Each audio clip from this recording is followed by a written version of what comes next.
Sayap-sayap yang terkembang. Karya Singgi Hadi Mintarja. Jilid 1. Seorang laki-laki remaja berwajah secerah pagi yang mulai dibayangi oleh cahaya matahari duduk di atas punggung kuda yang berderap di sebuah padang rumput yang tidak terlalu luas. Di tangannya, anak muda remaja itu menggenggam sebatang tombak yang sudah terayun siap dilontarkan. Ketika kudanya berlari mendekati sebuah tiang bambu, maka dengan sepenuh tenaga remaja itu melemparkan tombaknya. Tombak itu meluncur dengan deras. Dengan tepat tombak itu menyambar sepotong batang pisang yang tertancap di ujung tiang bambu setinggi tubuhnya, dibalut dengan sabut kelapa dan melekat erat pada tiang bambu itu. Ketika kemudian kuda itu berlari menjauh, terdengar tepuk tangan seseorang sambil berseru, "Bagus Risang. Kau benar-benar telah berhasil. Kau memiliki kemampuan bidik yang sangat tinggi. Sambil mengendalikan kuda, kau berhasil mengenai sasaranmu dengan tombakmu." Kuda itu berlari melingkar sekali. Kemudian berhenti di hadapan seorang yang kelihatan sudah tua meskipun tubuhnya masih tetap tegap dan kuat. Laki-laki remaja itu meloncat turun sambil tersenyum. Katanya, "Aku mengenainya lagi kakek." Ia jawab orang tua itu, "Kau sudah mengenainya beberapa kali. Bukan sekedar kebetulan. Aku yakin sekarang, bahwa kau memang dibekali dengan kelebihan itu. Kau mempunyai kemampuan bidik yang sangat tajam. Bukan saja dengan tombak, tetapi dengan senjata yang lain.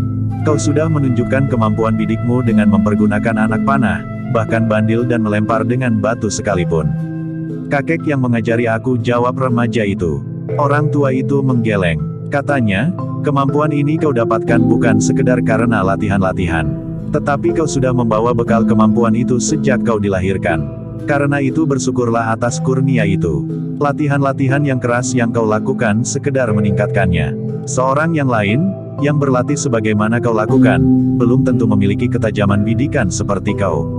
"Kakek selalu memuji," berkata remaja itu. "Kakek memang memuji. Tetapi bukannya tidak ada dasarnya," berkata orang tua itu sambil menepuk bahunya. Remaja itu tertawa. Namun kemudian ia pun berkata, "Aku akan mengulanginya lagi. Sudah waktunya kau beristirahat. Marilah, kita kembali ke pondok," berkata orang tua itu. Laki-laki remaja itu menengadahkan wajahnya ke langit. Dilihatnya matahari sudah mulai memanjat naik. Sinarnya terasa hangat di tubuhnya yang berkeringat. "Marilah," berkata orang tua itu, "setelah beristirahat kau dapat melakukan tugasmu yang lain." Remaja itu mengangguk. Ketika kemudian ia berpaling, maka dilihatnya tombaknya masih menancap pada sasarannya. "Karena itu," katanya, "aku akan mengambil tombakku. Marilah, kita langsung kembali," berkata orang tua yang melangkah ke arah kudanya yang terikat pada sebatang pohon perdu. Keduanya pun kemudian berkuda meninggalkan tempat itu. Remaja itu sempat menyambar tombaknya dan kemudian membawanya meninggalkan sasaran yang sudah beberapa kali dikenainya. Ketika keduanya sudah keluar dari padang rumput, maka kuda mereka pun mulai berlari. Tetapi tidak begitu cepat. Kaki-kaki kuda itu berderap di atas tanah berbatu padas. Namun yang agaknya tidak terlalu sering dilalui orang. Tetapi dengan demikian justru kebetulan bagi Risang dan Kiai Badra yang menemukan tempat itu untuk berlatih. Sambil membenahi pakaian mereka, maka kedua ekor kuda itu telah memasuki jalan yang lebih besar. Di jalur jalan itu mereka mulai bertemu dengan beberapa orang yang berjalan sambil membawa beberapa macam barang. Agaknya mereka akan pergi ke pasar untuk menjualnya. Seorang perempuan membawa barang-barang anyaman dari bambu. Sementara itu, seorang ibu dan gadis remajanya membawa hasil sawahnya. Di hadapan kedua orang penunggang kuda itu memang terdapat sebuah padukuhan yang agak besar. Di padukuhan itu terdapat sebuah pasar yang cukup ramai, karena pasar itu bukan saja menampung penjual dan pembeli dari padukuhan itu. Tetapi dari seluruh Kademangan menganggap pasar itu sebagai pusat hubungan jual-beli, karena di padukuhan-padukuhan lain tidak terdapat pasar seramai itu. Yang ada tidak lebih dari warung-warung kecil yang hanya dipergunakan sepekan sekali bergantian. Pada hari pertama di padukuhan yang ujung, kemudian di hari kedua di padukuhan sebelah dalam. Di hari berikutnya di padukuhan lain dan juga di hari keempat dan kelima.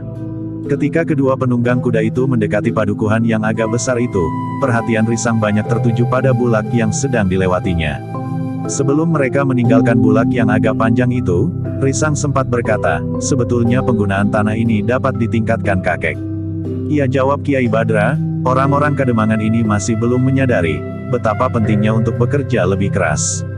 Sebenarnya kemungkinan yang jauh lebih baik dapat dilakukan di sini. Tetapi diperlukan orang yang dapat membuka hati orang-orang di Kademangan ini.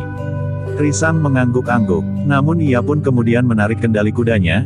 Ia tidak akan memasuki padukuhan di depan dengan membawa tombak di tangan, karena akan menarik perhatian orang banyak. Apalagi jika mereka masuk ke dalam pasar.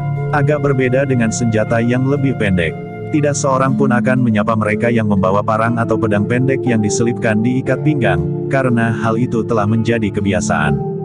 Kiai Badra pun telah ikut berbelok pula. Jalan itulah memang yang sering mereka lalui. Kuda-kuda itu pun kemudian berlari semakin cepat ketika sinar matahari menjadi semakin gatal. Mereka melalui beberapa bulak lagi dan akhirnya menuju ke sebuah padepokan kecil. Sebenarnya lah bahwa Risang oleh Kiai Badra telah dibawa ke sebuah padepokan yang sepi dan agak terpencil.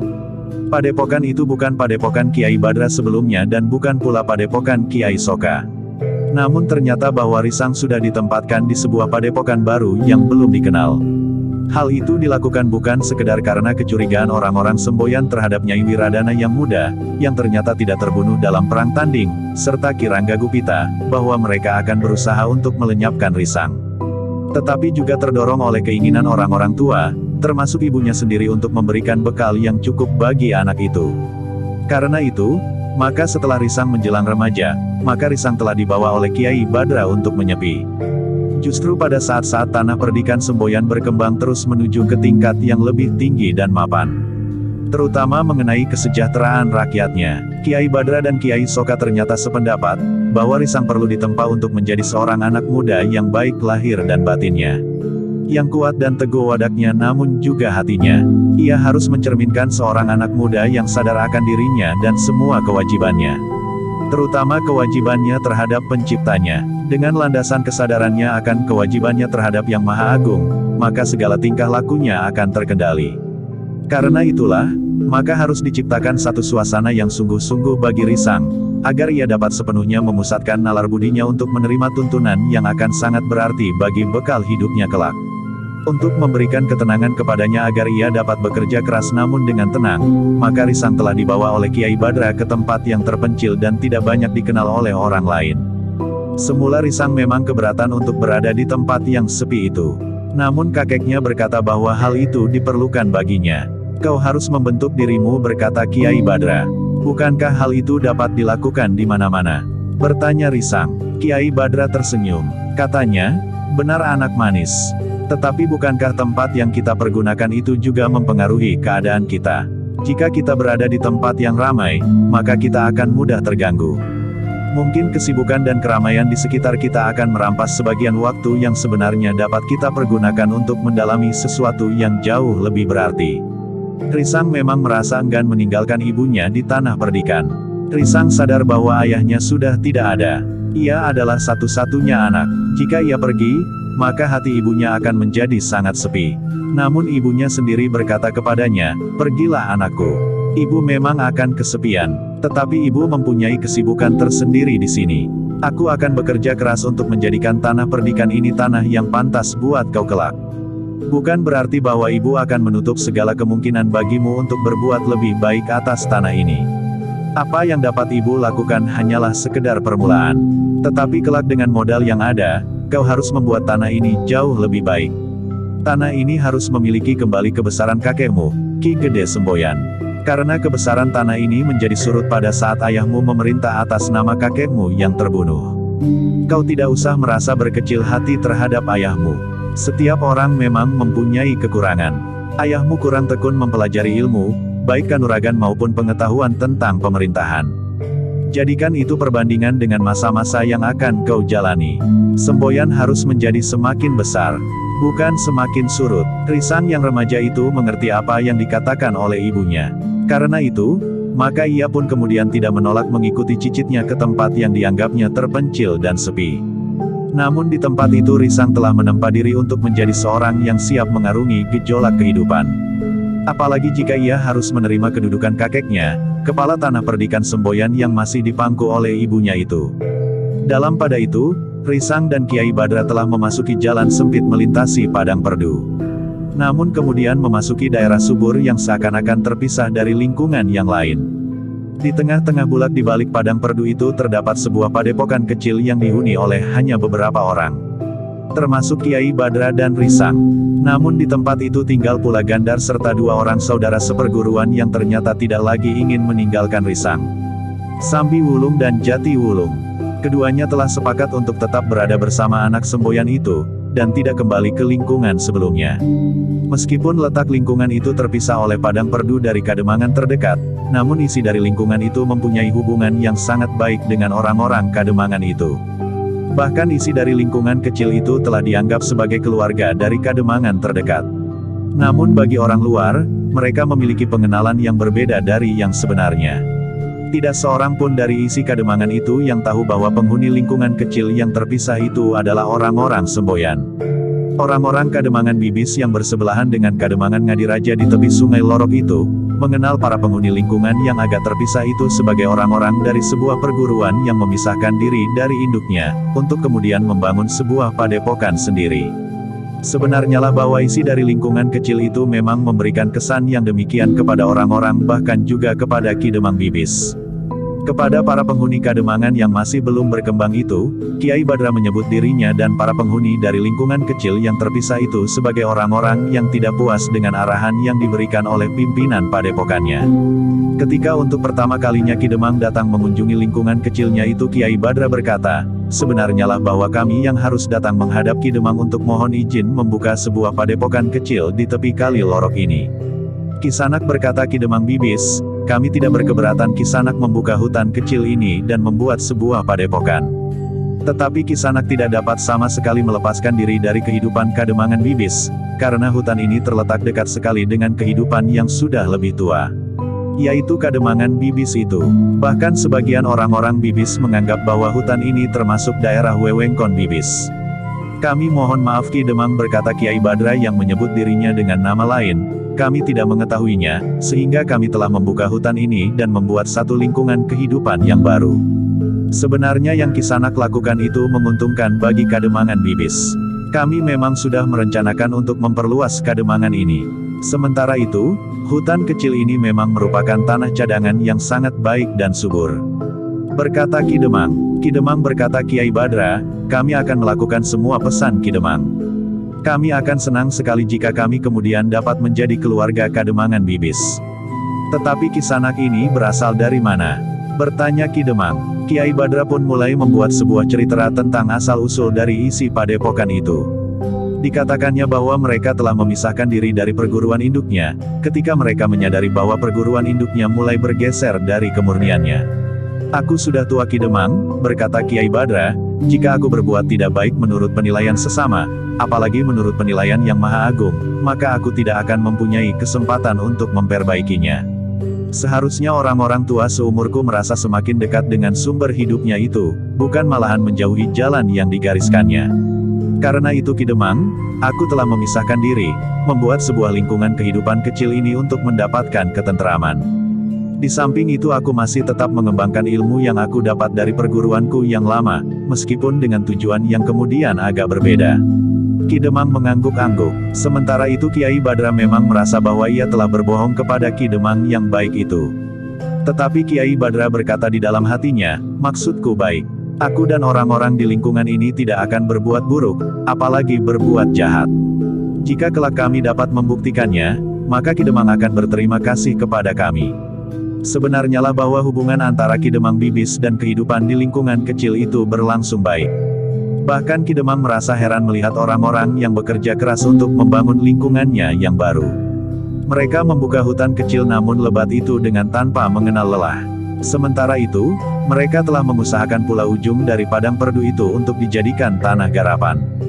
Tetapi agaknya tanah di bekas hutan kecil itu lebih subur dari tanah bekas hutan perdu di sebelahnya. Meskipun tidak terlalu luas, tetapi akhirnya Kiai Badra dan beberapa orang yang bersamanya berhasil mendapatkan tanah garapan yang untuk sementara dapat dipergunakannya, namun yang masih selalu dikembangkannya. Bahkan kemudian atas izin Ki Demang, beberapa orang anak muda telah melibatkan diri pula. Mereka yang semula terdesak oleh kehidupan karena tanah garapannya kurang baik dan tidak mendapat air, telah menyatakan diri untuk ikut serta membuka hutan itu. Tetapi kita akan menentukan satu lingkungan keluarga yang khusus, berkata Kiai Badra kepada anak-anak muda itu. Kami akan merupakan satu keluarga dengan gaya hidup sebuah padepokan. Kami akan ikut di dalamnya, jawab seorang anak muda. Aku sendiri tidak akan mempunyai harapan lagi di masa depan, karena tanah ayahku tidak terlalu luas. Sementara itu, saudaraku semua berjumlah 10 orang. Kiai Badra memang tidak menolak. Anak-anak muda itu diterimanya ke dalam keluarga padepokan yang dibangunnya. Sehingga dengan demikian, maka Kiai Badra telah mendapat kawan yang kemudian telah menyatakan diri menjadi cantrik pada padepokan kecil itu. Sejak semula Kiai Badra telah mengajari para cantrik itu untuk bekerja keras. Anak-anak muda itu tidak lagi sempat malas-malasan sebagaimana sering mereka lakukan di rumah mereka. Bukan karena mereka memang pada dasarnya malas, tetapi karena tidak ada yang dapat mereka kerjakan, sementara pikiran mereka kurang hidup untuk menciptakan kerja yang berarti. Tetapi di padepokan itu, kerja bagaikan tidak ada habisnya. Sejak mereka bangun pagi-pagi benar, sampai saatnya matahari akan terbenam. Namun karena mereka mengerjakan dengan kesadaran akan arti kerja mereka itu sendiri, maka mereka melakukannya dengan senang hati. Akhirnya anak-anak muda itu melihat juga hasil kerja mereka. Sawah yang subur, air yang mengalir dengan teratur, dan padepokan yang hijau dan sejuk. Sebuah kolam yang menyimpan ikan-ikan yang besar dari berbagai jenis. Ternak yang berkeliaran dan beberapa ekor lembu dan kuda di kandang. Dengan bangga anak-anak muda itu bercerita kepada keluarga mereka di Kademangan Bibis pada saat-saat mereka berkunjung. Anak muda yang mempunyai 10 orang saudara berkata kepada ayah dan ibunya agar warisan ayah dan ibu tidak terbagi menjadi bagian-bagian yang sempit dan tidak berarti. Maka siapakah di antara saudara-saudaraku yang ingin bersamaku hidup di padepokan itu? Di padepokan itu kita dapat bekerja dan menuntut ilmu. Pada saatnya kelak kita akan mendapat bekal yang pantas untuk menempuh satu kehidupan yang lebih baik dari berjejal-jejal di lingkungan yang sempit ini. Pemimpin padepokan kami mempunyai rencana yang sangat baik, yang telah disetujui oleh Ki Demang Bibis. Kami akan memperluas tanah persawahan dengan mengurangi luas hutan. Kelak, jika kami berkeluarga, maka kami akan mendapatkan bagian kami. Tanah garapan bagi keluarga kami. Hal itu memang sangat menarik. Adiknya dengan serta-merta telah menyatakan diri untuk ikut bersama kakaknya itu.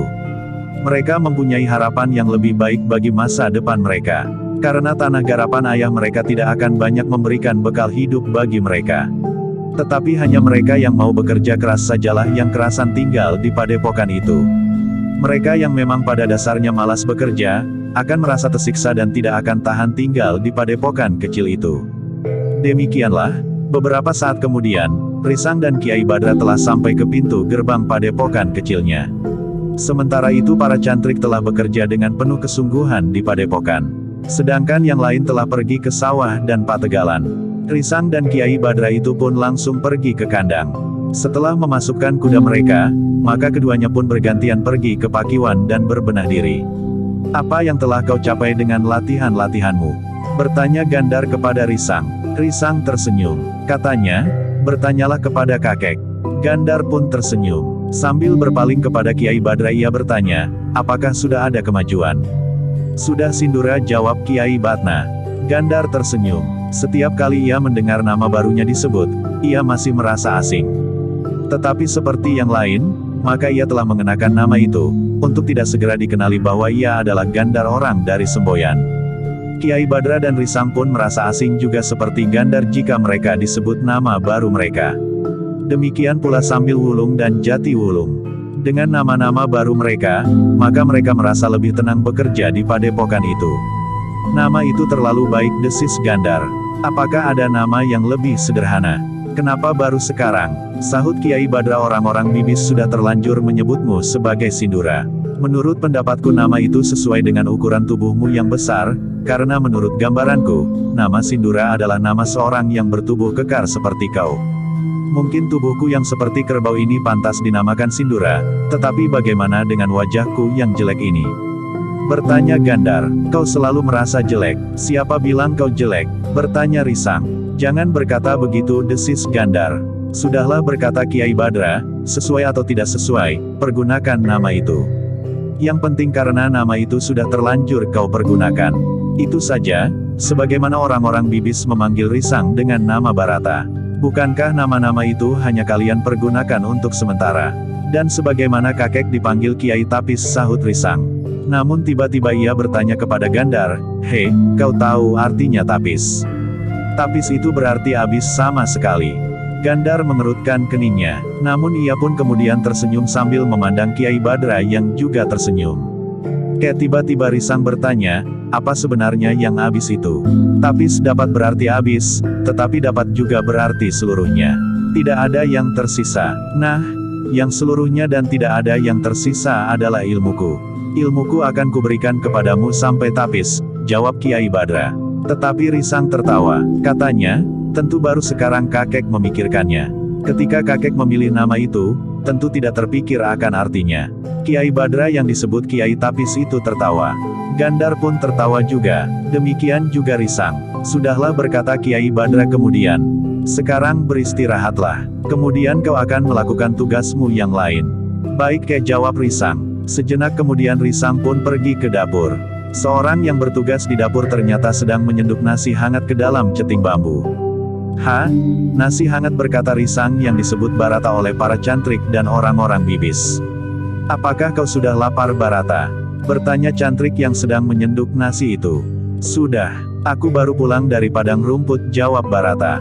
"Kau berlatih naik kuda?" bertanya cantrik itu. "Bukan hanya naik kuda, tetapi naik kuda sambil melontarkan tombak," jawab Barata. "Memang menyenangkan sekali. Tetapi juga melelahkan, dan membuatmu cepat lapar," sahut cantrik itu. Barata tertawa. Katanya, "Iya, agaknya kau tanggap sekali." Dan tepat pada waktunya nasi pun masak. Cantrik itu tertawa. Lalu katanya, "Nah, jika demikian makanlah. Di dalam kuali itu terdapat sayur dan lembayung. Tidak terlalu pedas sebagaimana kau sukai."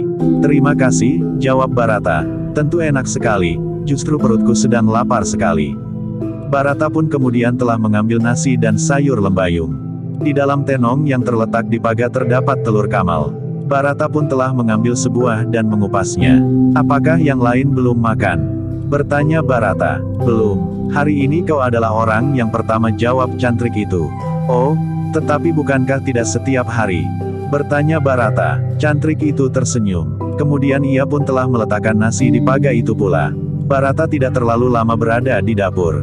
Ia pun kemudian melangkah ke pintu sambil berkata kepada cantrik yang bertugas di dapur itu, "Terima kasih. Aku akan pergi ke sawah." "Kau makan terlalu sedikit," berkata cantrik itu. "Ah, jangan begitu. Itu pun sebenarnya aku belum cukup kenyang. Bukankah biasanya aku makan 3 mangkuk penuh?"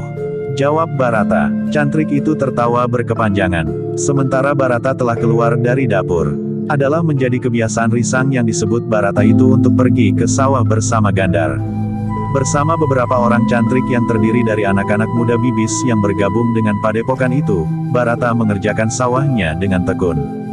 Barata dan Gandar yang kemudian bernama Sindura itu tidak sekedar mengerjakan sawah sebagaimana harus dikerjakan. Tetapi mereka berpikir bagaimana mereka mengembangkan sawahnya. Peningkatan hasil sawah tidak semata-mata karena perluasan tanah persawahan itu saja, tetapi juga karena usaha untuk memperbaiki mutu tanamannya. Dengan mengaliri air secukupnya maka tanaman pun menjadi subur. Rabuk merupakan cara yang baik untuk meningkatkan hasil panen. Karena itu, maka atas izin Ki Demang Bibis dan Ki Demang dari Ngadiraja, maka Barata telah membuat bendungan di Kali Lorok. Dengan bendungan itu, air dapat naik dan mengalir di parit-parit yang menusuk tanah persawahan sampai ke ujung-ujungnya. Dengan demikian maka hampir seluruh tanah persawahan yang digarap oleh penghuni padepokan kecil di Kademangan Bibis itu telah dapat dicapai oleh air Kali Lorok. Dengan demikian, maka padepokan kecil itu benar-benar telah dikelilingi sawah yang hijau subur di sepanjang tahun. Sedangkan di bagian lain terdapat pategalan yang memberikan berbagai jenis buah-buahan. Orang-orang Bibis yang menyaksikan tanaman orang-orang padepokan di sawah garapan mereka rasa-rasanya menjadi ingin juga memiliki. Karena itu, beberapa orang tua yang anak-anaknya telah berada di padepokan itu selalu bertanya kepada anak-anaknya itu jika mereka menengok keluarganya di rumah. Bagaimanakah caranya membuat sawah menjadi demikian suburnya? Padahal tanah yang digarap adalah sama-sama tanah di Kademangan Bibis. Bahkan Ki Demang Bibis pun setiap kali melihat-lihat padepokan itu selalu disentuh oleh satu keinginan, bahwa sawah di Kademangan Bibis yang lain pun sebaiknya dapat digarap seperti sawah orang-orang padepokan itu. "Kami akan membantu Ki Demang," berkata Sindura kepada Ki Demang, anak-anak bibis sendiri yang ada di sini sudah memiliki pengetahuan yang cukup untuk dapat dikembangkan di luar lingkungan padepokan. Baiklah, berkata Ki Demang, jika pada satu saat kalian sudah merasa cukup dan tidak lagi terlalu banyak pekerjaan yang harus kalian lakukan, kami, orang-orang Kademangan Bibis akan minta tolong kepada kalian, untuk membantu mengembangkan tanah persawahan dan pategalan di Bibis. Tentu, Ki Demang, jawab Sindura, jika Ki Demang memerlukan, sejak hari ini pun kami dapat membantu Ki Demang, meskipun sangat terbatas.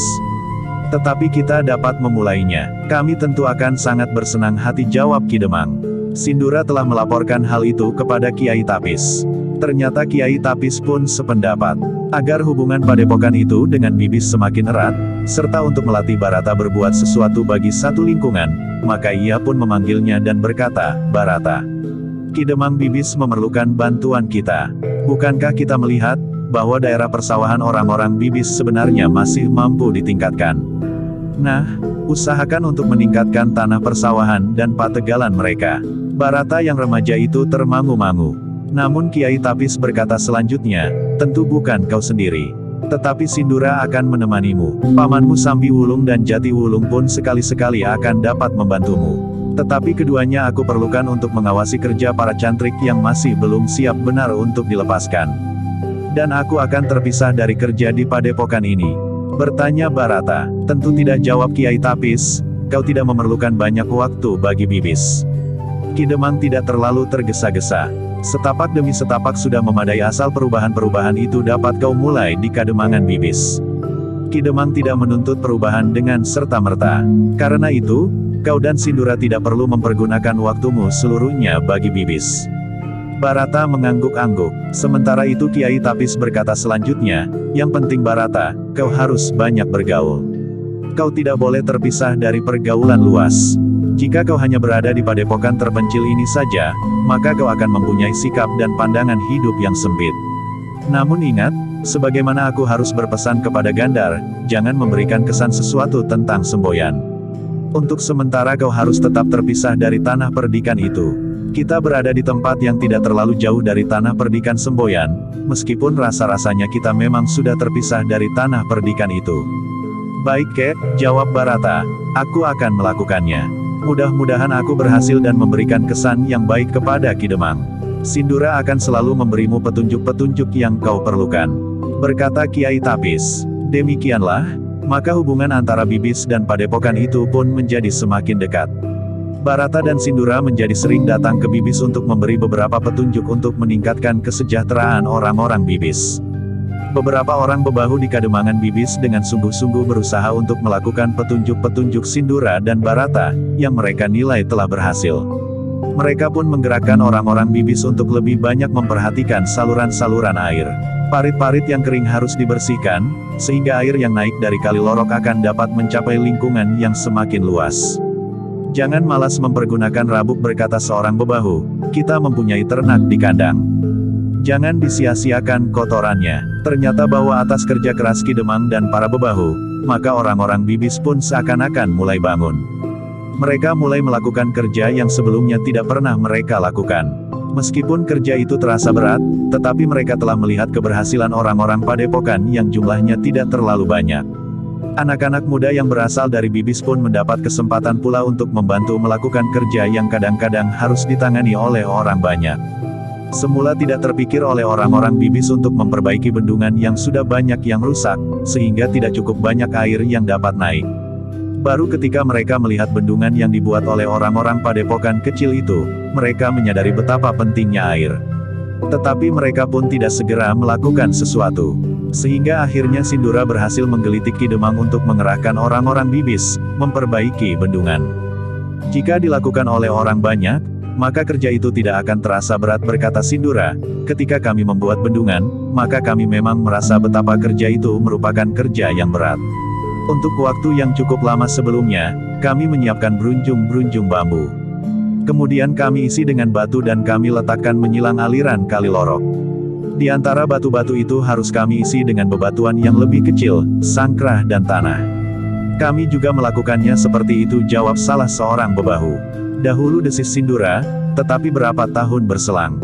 Kini bendungan itu sudah tidak banyak dapat menahan air dan apalagi menaikkannya ke parit-parit. Karena itu, bendungan itu harus segera diperbaiki. Namun ternyata bahwa usaha memperbaiki bendungan itu mendapat tanggapan yang baik sekali dari orang-orang Bibis, sehingga dengan demikian maka kerja itu benar-benar menjadi terasa ringan. Beberapa orang dengan sukarela telah membuat berunjung-berunjung di rumah masing-masing, yang kemudian telah mereka bawa ke tepian. Beramai-ramai orang-orang Bibis mengisi berunjung itu dengan batu. Bersamaan dengan kerja memperbaiki bendungan, maka orang-orang Bibis yang lain telah memperbaiki parit-parit yang sudah banyak yang rusak pula. Parit-parit yang sudah lama tidak dialiri air dan seakan-akan tidak berguna lagi. Jika kelak bendungan itu selesai, maka parit-parit itu tentu akan mengalir lagi. Dengan demikian maka orang-orang Bibis pun telah bekerja keras sebagaimana diharapkan oleh Barata dan Sindura.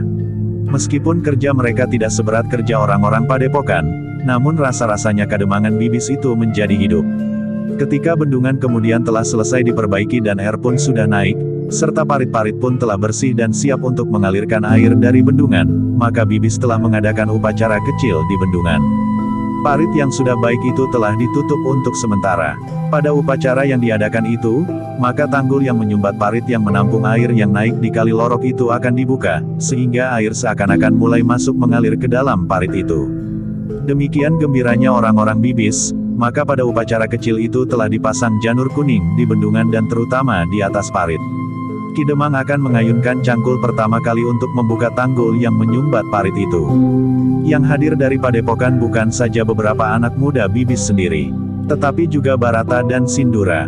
Bahkan Kiai Tapis pun telah diminta untuk menyaksikan kegembiraan orang-orang Bibis. Jika upacara nanti selesai, kita akan makan bersama, berkata Ki Demang kepada tamu-tamunya. Ki Demang telah menyediakan 3 jodang makanan serta nasi uduk dan ingkung ayam. Sementara itu beberapa orang yang lain, ternyata telah membawa ancak berisi nasi dan lauk pauknya pula untuk dimakan bersama-sama di bendungan yang baru itu. Namun persoalan yang pertama mulai timbul bagi orang-orang Padepokan. Justru pada saat mereka berusaha untuk membantu meningkatkan kesejahteraan hidup orang-orang Bibis. Ternyata bahwa tidak semua orang Bibis merasa senang dengan hadirnya bendungan baru itu. Yang penting sebenarnya bagi mereka bukan bendungan itu sendiri, tetapi bahwa orang-orang Bibis seakan-akan telah memalingkan wajah mereka kepada orang-orang yang berasa di Padepokan kecil itu. Ketika beberapa orang anak muda memasuki Padepokan itu, sebenarnya beberapa orang sudah merasa tidak senang. Apalagi ketika orang-orang Padepokan itu mulai menanamkan pengaruhnya di Kademangan Bibis. Lowar, seorang anak muda yang termasuk di antara mereka yang tidak senang dengan hadirnya pengaruh baru itu, telah menemui seorang laki-laki yang dianggap gegeduk di sebuah padukuhan di lingkungan Kademangan Bibis. Laki-laki yang bertubuh tinggi besar berjambang dan berkumis lebat itu pun termasuk orang yang menentang kehadiran orang-orang Padepokan di Kademangan itu. Ki Demang telah memanggil penyakit di Kademangan ini, berkata Lowar. Lalu, Paman, sebaiknya kita berbuat sesuatu agar orang-orang Padepokan itu tidak merasa diri mereka orang-orang yang dapat berbuat apa saja di Kademangan orang. Laki-laki yang garang itu mengangguk-angguk. Namun kemudian katanya, kita akan membuat bukan saja mereka menjadi jera, tetapi juga Ki Demang, kita harus menunjukkan satu sikap yang meyakinkan, bahwa orang-orang itu tidak kita perlukan di sini. Apa yang akan Paman lakukan? Bertanya Lowar. Kita pergi ke bendungan. Kita tunjukkan bahwa kita tidak senang atas hadirnya orang-orang Padepokan itu. Jawab laki-laki berjambang itu. Apa yang akan kita lakukan? Berdua saja. Bertanya Lowar. Jangan bodoh. Panggil pamanmu Gina dan Sebleng. Katakan kepada mereka, bahwa mereka dipanggil Paman Truna. Ajak anak laki-laki mereka masing-masing, berkata laki-laki yang bernama Truna itu. Lowar mengangguk-angguk. Dengan tergesa-gesa ia pun kemudian menghubungi Gina dan Sebleng. Dua laki-laki yang dianggap gegeduk pula seperti Truna. Ternyata niat Truna itu sejalan dengan pikiran Gina dan Sebleng. Dengan serta-merta mereka menerima tawaran itu. Mereka kemudian telah pergi ke rumah Truna membawa anak laki-laki masing-masing. Mereka ternyata tidak mempunyai banyak waktu. Ketika mereka berkumpul di rumah Truna, maka Truna pun telah memberikan beberapa pesan kepada mereka. Kita akan menunjukkan sikap bahwa kita tidak senang terhadap orang-orang Padepokan itu. Apakah mereka mengira, tanpa mereka kita tidak dapat membuat bendungan seperti itu? Geram Truna. Aku sependapat, jawab Gina. Tetapi ia pun bertanya, tetapi Kakang Truna, bukankah nyatanya selama ini kita tidak memperbaiki bendungan itu? Diam anak setan, bentak Truna, jadi kau sudah bersikap lain. Tidak, aku tidak akan berubah sikap. Tetapi sekedar pertanyaan untuk menguji diri, jawab Gina. Persetan dengan pertanyaan-pertanyaan seperti itu geram Sebleng pula, marilah kita pergi. Aku ingin melihat wajah orang-orang Padepokan. Aku memang sudah pernah bertemu dengan mereka di jalan-jalan. Tetapi aku masih belum mengenal mereka dengan baik, karena aku tidak pernah memperhatikan mereka. Gina tertawa, katanya, kita selalu ketakutan untuk melihat hal yang sebenarnya. Tetapi aku tidak, aku sudah dengan sengaja menentang kebenaran sekalipun jika itu aku kehendaki. Aku tidak peduli, apakah yang kita lakukan itu salah atau tidak. Karena itu meskipun aku melihat kebenaran, aku sama sekali tidak goyah. Tekad yang ada di dalam dadaku adalah menentang sesuatu, meskipun itu kebenaran. Kau memang anak demit, kau kira aku takut geram Truna tetapi kau tidak usah banyak mulut. Kita pergi ke sungai, kita ikut makan, tetapi kesan kita jelas. Jika orang-orang mencegah kita, maka kita akan mempergunakan kekerasan. Nah, begitu berkata Gina, bendungan itu memang satu kenyataan. Orang-orang Padepokan telah dibantu orang-orang Bibis untuk memperbaiki bendungan yang selama ini terlantar. Kerja itu memang berguna, tetapi kita akan merusakkan suasana itu. Karena kita tidak senang melihat pengaruh orang-orang Padepokan itu mulai mencengkam Kademangan Bibis. Nah, marilah hal itu kita lakukan dengan sadar, karena kita tidak mau disebut orang-orang yang tidak dapat melihat sesuatu yang berarti. Tetapi yang berarti itu tidak kita kehendaki. Cukup, bentak Sebleng.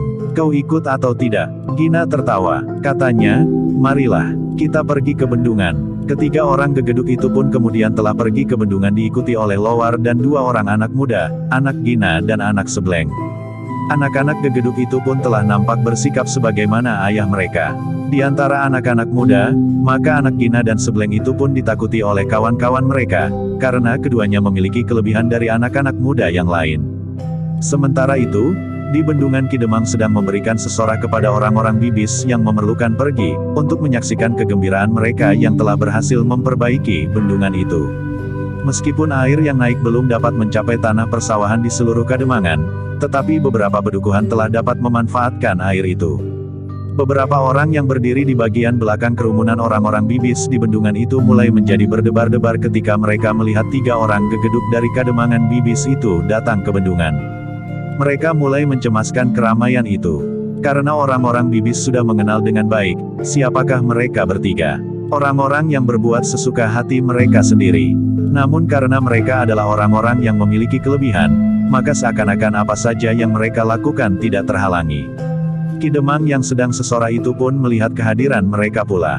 Karena itu, maka hatinya pun menjadi berdebar-debar pula. Jika orang-orang itu membuat keributan, maka keramaian itu akan bubar dengan kesan yang buruk. Karena itu, demikian Kidemang selesai dengan sesorahnya, yang mengharap rakyat Bibis dapat memanfaatkan bendungan itu sebaik-baiknya dan memelihara sebagaimana milik mereka sendiri, maka ia pun telah menggamit Ki Jagabaya. Orang-orang itu ada pula di sini, desis Kidemang. Siapa? Bertanya Ki Jagabaya. Gegeduk itu, sahut Kidemang. Ki Jagabaya menarik nafas dalam-dalam. Tetapi kehadiran orang-orang itu memang memberikan pertanda kurang baik. Karena itu, maka Ki Jagabaya pun telah memanggil dua orang anak muda pembantunya. Katanya kepada anak-anak muda itu, awasi mereka. Tetapi kami tidak berani berbuat apa-apa atas mereka, jawab anak-anak muda itu. Awasi saja, berkata Ki Jagabaya, jika mereka berbuat sesuatu, laporkan kepada kami. Lalu kita akan berbuat apa? Bertanya salah seorang dari anak-anak muda itu. Ki Jagabaya menarik nafas dalam-dalam. Namun kemudian katanya, sudahlah. Awasi saja mereka, mudah-mudahan mereka hanya ingin nonton. Kedua anak muda itu tidak menjawab. Keduanya pun kemudian bergeser meninggalkan Ki Jagabaya yang duduk di atas tanggul di sebelah bendungan bersama beberapa orang bebahu dan orang-orang dari Padepokan. Sebentar lagi mereka yang berada di bendungan itu akan menyaksikan, bagaimana tanggul penyumbat parit induk akan dibuka. Kidemang akan mengayunkan cangkul untuk pertama kalinya. Kedua orang anak muda itu sama sekali tidak berani mendekati ketiga orang gegeduk itu. Namun agaknya ketiga gegeduk itu tidak berbuat apa-apa. Mereka hanya berdiri saja di antara orang-orang Bibis yang lain. Namun orang-orang yang menyadari bahwa mereka berdiri di dekat ketiga gegeduk itu pun berusaha untuk bergeser sedikit demi sedikit menjauhinya. Agaknya Truna memang masih belum ingin berbuat sesuatu. Mereka memang menunggu untuk dapat ikut makan bersama, karena agaknya Ki Demang telah membawa jodang. Pada saat itulah mereka akan berbuat sesuatu untuk menunjukkan rasa tidak senang mereka atas pengaruh orang-orang padepokan yang semakin dalam di Kademangan Bibis. Karena itu, maka acara-acara berlangsung tanpa terganggu. Juga ketika Ki Demang mengayunkan cangkul pertama untuk membuka tanggul yang menyumbat parit induk. Tepuk tangan yang gemuruh menyambut ayunan cangkul Ki Demang itu. Kemudian disusul oleh beberapa orang anak muda yang membuka tanggul, sehingga akhirnya air telah mengalir dan memasuki parit induk itu. Bukan saja sorak-sorai yang gemuruh, tetapi hati rakyat Bibis itu benar-benar tersentuh oleh peristiwa itu. Bendungan itu memang telah dibuat pula oleh orang-orang Bibis. Tetapi sudah lama sekali bendungan itu tidak mendapat perhatian mereka. Bertahun-tahun, sehingga air yang mengalir ke parit induk itu pun menjadi semakin lama semakin sedikit. Jika kemudian mereka melihat air yang mengalir di parit induk itu kembali sebagaimana saat bendungan itu dibuat, rasa-rasanya jantung orang-orang Bibis itu pun telah terkembang. Dalam pada itu, setelah air mengalir di parit induk, maka yang akan mereka lakukan kemudian adalah tinggal makan dan minum bersama-sama untuk menyatakan kegembiraan hati. Ki Demang telah membuka 3 buah jodang yang dibawanya. Sementara itu, orang-orang yang lain telah membawa ancak pula yang isinya untuk dimakan bersama-sama dengan tetangga-tetangganya. Ketiga orang gegeduk yang berada di bendungan itu pun segera menyusup di antara orang-orang yang duduk sambil menghadapi ancak berisi makanan, nasi dan lauk pauknya itu. Ketiganya telah melangkah mendekati Ki Demang yang duduk bersama para bebahu dan para tamu dari padepokan. "Kami ingin mengucapkan selamat Ki Demang," berkata Truna. Jantung Ki Demang memang berdesir. Namun ia pun berkata, "Terima kasih Truna. Marilah, kita syukuri keberhasilan kita dengan makan bersama." Truna itu pun kemudian duduk pula bersama Ki Demang dan para bebahu. Demikian pula Gina dan Sebleng. Dengan lahapnya mereka ikut makan bersama Ki Demang, para bebahu dan para tamu. Ketiganya hampir tidak berkata sepatah kata pun kecuali menyuapi mulut mereka dengan suapan-suapan yang besar. Barata memperhatikan ketiga orang itu dengan dada yang berdebaran. Mereka kelihatannya tidak memperhatikan lagi unggah-ungguh yang dianut oleh orang-orang Bibis yang lain.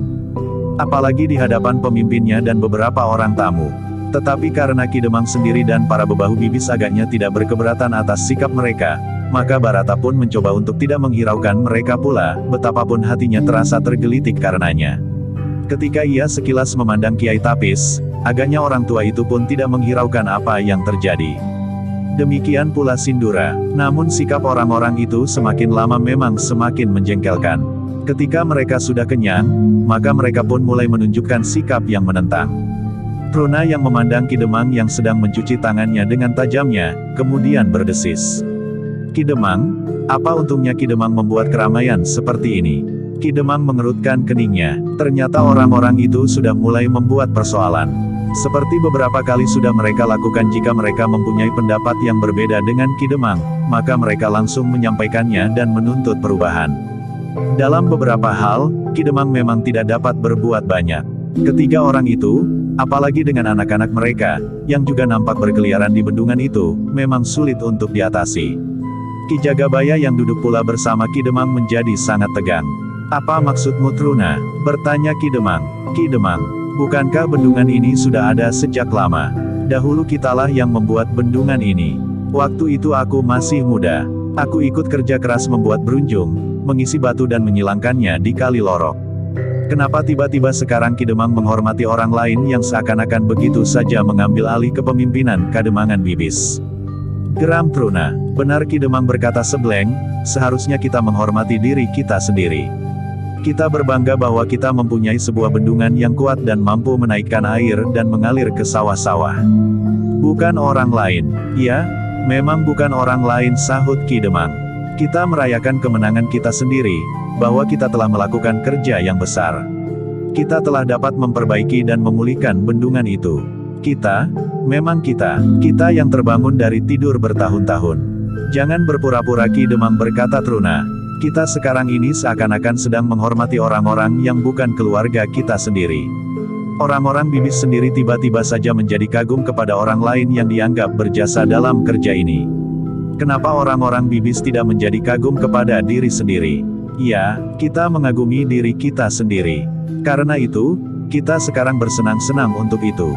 Seperti sudah aku katakan, bahwa kita telah memenangkan perjuangan ini. Kita, Dan bukan orang lain, jawab Ki Demang. Tiba-tiba saja Gina pun tertawa. Katanya, marilah kita tidak berpura-pura. Kita tahu, apa yang sebenarnya terjadi. Selama ini kita memang tidur lelap. Bendungan itu sudah berpuluh tahun kita buat. Ketika bendungan itu semakin lama menjadi semakin rusak, kita tidak berbuat apa-apa. Baru kemudian ketika kita melihat daerah subur di sekitar padepokan itu, serta kehadiran orang-orang padepokan di Kademangan kita, maka kita seakan-akan telah terbangun. Atas petunjuk orang-orang padepokan itu, kita melakukan kerja besar dan berhasil. Hal itulah yang agaknya dimaksud oleh Ki Demang sebagai satu kemenangan. Tetapi kita tidak dapat mengingkari bahwa kemenangan ini disebabkan karena orang lain telah turut campur dalam persoalan kita, sehingga kita kehilangan kesempatan untuk bangun sendiri dan atas kehendak sendiri berbuat bagi Kademangan kita. Itulah yang aku tidak senang. Gina, apa yang kau katakan itu? Bentak Truna. Ya, aku memang ingin berkata jujur, jawab Gina, tetapi aku tidak senang terhadap keadaan ini. Begitu saja, tetapi apa salahnya kita menerima uluran tangan dari orang-orang padepokan yang telah bersedia mengaku menjadi anggota keluarga besar Kademangan Bibis? Jawab Ki Jagabaya, itu hanya satu cara untuk merampas milik kita. Lihat, mereka telah membuka hutan kita. Berapa luas tanah yang sudah mereka ambil begitu saja? Berkata Gina, aku telah memberikan izin itu, sahut Ki Demang, apalagi yang mereka lakukan itu untuk kepentingan kita juga. Anak-anak kita yang tidak lagi memiliki masa depan dengan berpijak pada tanah yang sudah ada. Sementara itu, orang-orang lain itu sendiri hanya ada 5 atau 6 orang. Selebihnya adalah kita sendiri, orang-orang Bibis. Nah, yang beberapa orang itulah yang menentukan segala-galanya. Agaknya mereka pun akan menentukan pula keadaan di seluruh Kademangan Bibis, berkata Truna kemudian. Barata mendengarkan pembicaraan itu dengan jantung yang berdegup semakin keras. Bahkan rasa-rasanya ia ingin meloncat menerkam ketiga orang itu untuk membuat mereka diam. Namun karena Kiai Tapis sendiri hanya tersenyum-senyum saja, maka rasa-rasanya justru dadanya akan meledak. Sindura pun menjadi berdebar-debar pula. Tetapi ia masih berusaha untuk mendengarkan perkembangan pembicaraan itu. Namun menilik sikap ketiga orang itu, maka agaknya sulit untuk ditemukan satu pengertian yang utuh. Bahkan agaknya orang-orang itu bukan untuk pertama kalinya menolak kebijaksanaan Ki Demang dan memaksanya untuk membuat perubahan-perubahan. Dalam pada itu, Ki Jagabaya pun berkata, sudahlah. Kita sedang merayakan keberhasilan kita. Jangan merusak suasana ini. Tetapi Truna tersenyum sambil berkata, Ki Jagabaya, sebaiknya biarlah aku berbicara dengan Ki Demang. Tetapi aku adalah Jagabaya di sini, bentak Ki Jagabaya. Tetapi jawab Truna sangat menyakitkan hati, kau ingin menunjukkan kepada tamu-tamu kita yang terhormat, bahwa kau mampu melakukan tugasmu dengan baik. Bahwa kau adalah seorang Jagabaya yang disegani. Wajah Ki Jagabaya menjadi merah. Tetapi sebenarnya lah bahwa ia memang tidak ingin menunjukkan kelemahannya. Namun ia benar-benar berada dalam kesulitan karena sikap ketiga gegeduk itu. Nah, Ki Jagabaya berkata sebleng, bersikap wajar sajalah kepada kami. Kami tidak akan berbuat apa-apa terhadapmu. Kami hanya ingin memperingatkan Ki Demang, bahwa orang-orang padepokan itu tidak kita perlukan. Kita harus mengambil kembali anak-anak muda kita yang ada di padepokan itu, dan memaksa orang-orang padepokan itu mengembalikan tanah kita yang telah mereka rampas. Mulut Ki Demang dan Ki Jagabaya memang bagaikan tersumbat. Mereka tidak segera dapat menjawab. Ketiga orang itu bagi Bibis adalah orang-orang yang paling ditakuti. Namun mereka jugalah orang yang paling banyak membuat persoalan. Bahkan kadang-kadang kekisruhan. Karena Ki Demang dan Ki Jagabaya tidak segera menyahut, sementara itu dada Barata sudah menjadi penuh sesak dan bahkan rasa-rasanya dadanya itu akan meledak, maka Barata yang remaja itu pun menyahut, Kisanak. Kenapa kalian bersikap memusuhi kami? Truna berpaling ke arah Barata. Dengan senyum yang asam ia menjawab, seharusnya kau tahu sendiri, kenapa kami bersikap tidak baik terhadap kalian. Karena itu, selagi kami belum melangkah dengan sikap yang lebih keras, pergi sajalah dari Bibis ini. Cari hutan liar yang tidak menjadi hak dan cadangan garapan sebuah kademangan atau tanah perdikan. Kalian dapat membuka hutan itu seluas kalian sukai. Jika kami membuka hutan itu Kisanak, kami sudah mendapat izin dari Ki Demang. Kami tidak begitu saja menebangi hutan yang nampaknya memang merupakan tanah cadangan bagi Kademangan Bibis. Dan bahkan kami sudah menyatakan diri bersedia menjadi warga dari keluarga Bibis yang besar itu. Jika kami berbuat sesuatu di Bibis, karena kami mendasari langkah-langkah kami itu dengan landasan pikiran bahwa kami telah berbuat di kampung halaman sendiri. Jawab Barata. Sindura yang memang sudah menjadi marah pula, sama sekali tidak mencegahnya. Bahkan Kiai Tapis pun tidak mencegah pula. Itulah salah kalian yang terbesar, berkata Truna, bahwa kau mengaku menjadi keluarga Bibis. Tetapi jangan kau kira bahwa kami tidak tahu rencana kalian yang jahat itu. Aku tidak mempunyai rencana apa-apa. Suara Barata pun mulai menjadi keras. Kau jangan mengada-ada. Seluruh rakyat Bibis mensyukuri peristiwa ini. Tetapi kenapa kau justru sebaliknya? Apakah kau ingin rakyat Bibis tetap dalam kemiskinan karena sawahnya yang kering, sehingga kau akan dapat leluasa berbuat sekehendak hatimu di antara orang-orang yang merasa rendah diri dan tertekan ini? Persetan, bentak Gina, meskipun kau benar, tetapi bahwa kau telah mengucapkan kata-kata itu maka kau telah menyakiti hati kami. Katamu berbelit-belit, Gina potong Sebleng, anak yang demikian itu sudah sepantasnya diberi sedikit pelajaran atas kesombongannya. Barata tidak menjawab, tetapi ia tidak merasa keberatan bahwa ia harus melayani orang-orang yang keras kepala itu. Dengan demikian, ia dapat menunjukkan bahwa isi padepokan itu tidak akan menyerah karena gertakan-gertakan yang tidak berujung pangkal seperti yang dilakukan oleh ketiga orang gegeduk itu. Meskipun nampaknya Ki Demang dan Ki Jagabaya serta para bebahu Kademangan itu tidak dapat bertindak atas mereka. Namun Gina seakan-akan tidak menghiraukan kata-kata Sebleng. Katanya, "Nah anak muda, berjongkoklah di hadapanku, membungkuk dan menyembah kepada kami bertiga. Kau akan diampuni." Gila, geram Truna, kau selalu menganggap semua persoalan sebagai permainan saja. Aku tidak main-main, jawab Gina. Tidak, bukan sekedar minta maaf. Tetapi kalian harus pergi dari Bibis, bentak Truna. Tetapi Barata menggeleng. Katanya, yang berhak membuat keputusan adalah Ki Demang. Tetapi sekarang, keputusan Ki Demang pun tidak akan mengikat kami lagi, karena kami tahu, jika Ki Demang mengambil sikap yang lain dari sikapnya semula, itu adalah karena pengaruh kalian bertiga. Bukan kehendak Ki Demang secara murni. Bagaimana kau berani berkata seperti itu? Truna benar-benar menjadi marah. Sementara Ki Demang dan Ki Jagabaya justru menjadi bingung. Mereka tidak tahu apakah yang sebaiknya mereka lakukan.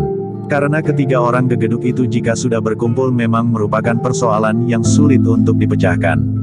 Apalagi jika terjadi kekerasan.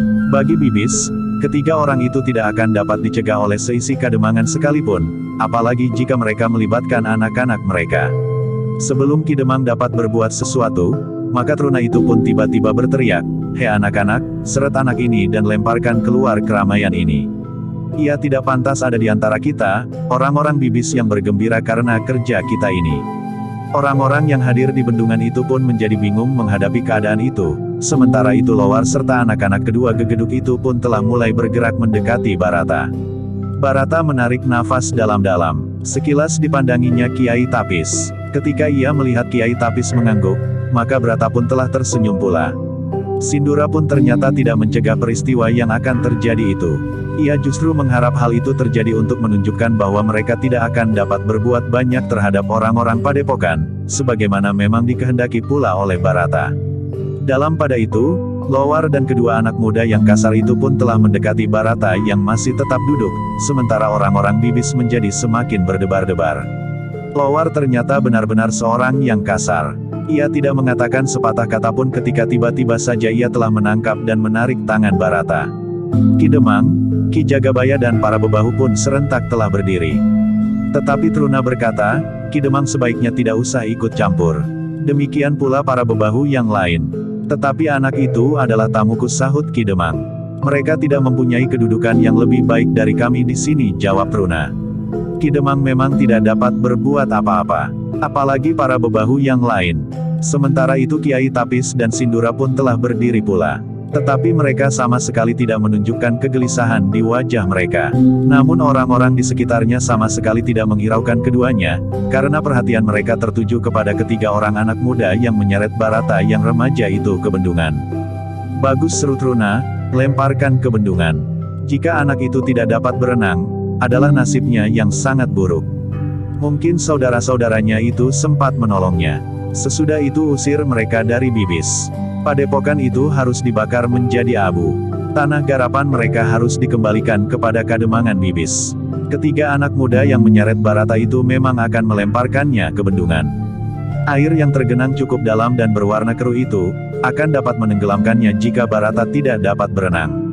Sejenak kemudian, maka ketiga orang yang telah menyeret Barata itu pun telah berada di atas bendungan. Dengan geramnya mereka bertiga itu berusaha untuk mengayun Barata dan melemparkannya ke dalam air. Tetapi yang terjadi telah membuat orang-orang Bibis menjadi semakin tegang. Ternyata telah terjadi keributan kecil. Barata yang akan dilemparkan itu meronta. Namun kemudian yang terjadi benar-benar di luar dugaan. Yang terlempar ke dalam air bukannya Barata, tetapi justru Lowar dan kedua anak muda yang lain.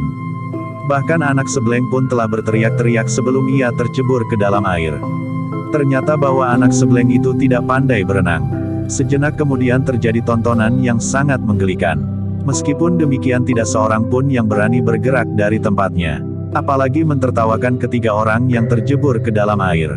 Hanya Barata sajalah yang tertawa sambil bertolak pinggang. Dengan lantang ia berkata, "Marilah, minggirlah. Siapa yang paling cepat naik ke bendungan, maka ia adalah orang yang paling cepat terlempar kembali ke dalam air." Lowar mengumpat dengan kata-kata kotor. Tetapi bersama anak Gina ia berusaha untuk menolong anak Sebleng yang tidak dapat berenang. Melihat ketiga orang itu, Barata seakan-akan telah mendapat kegembiraan tersendiri. Namun ternyata ia membiarkan Lowar mendorong anak Sebleng ke tepi. Justru Barata lah yang telah menerima tangan anak yang hampir tenggelam itu dan menariknya ke atas bendungan. Kemudian membiarkan anak itu duduk dengan nafas terengah-engah. Sementara itu Lowar dan anak Gina pun telah naik ke bendungan pula.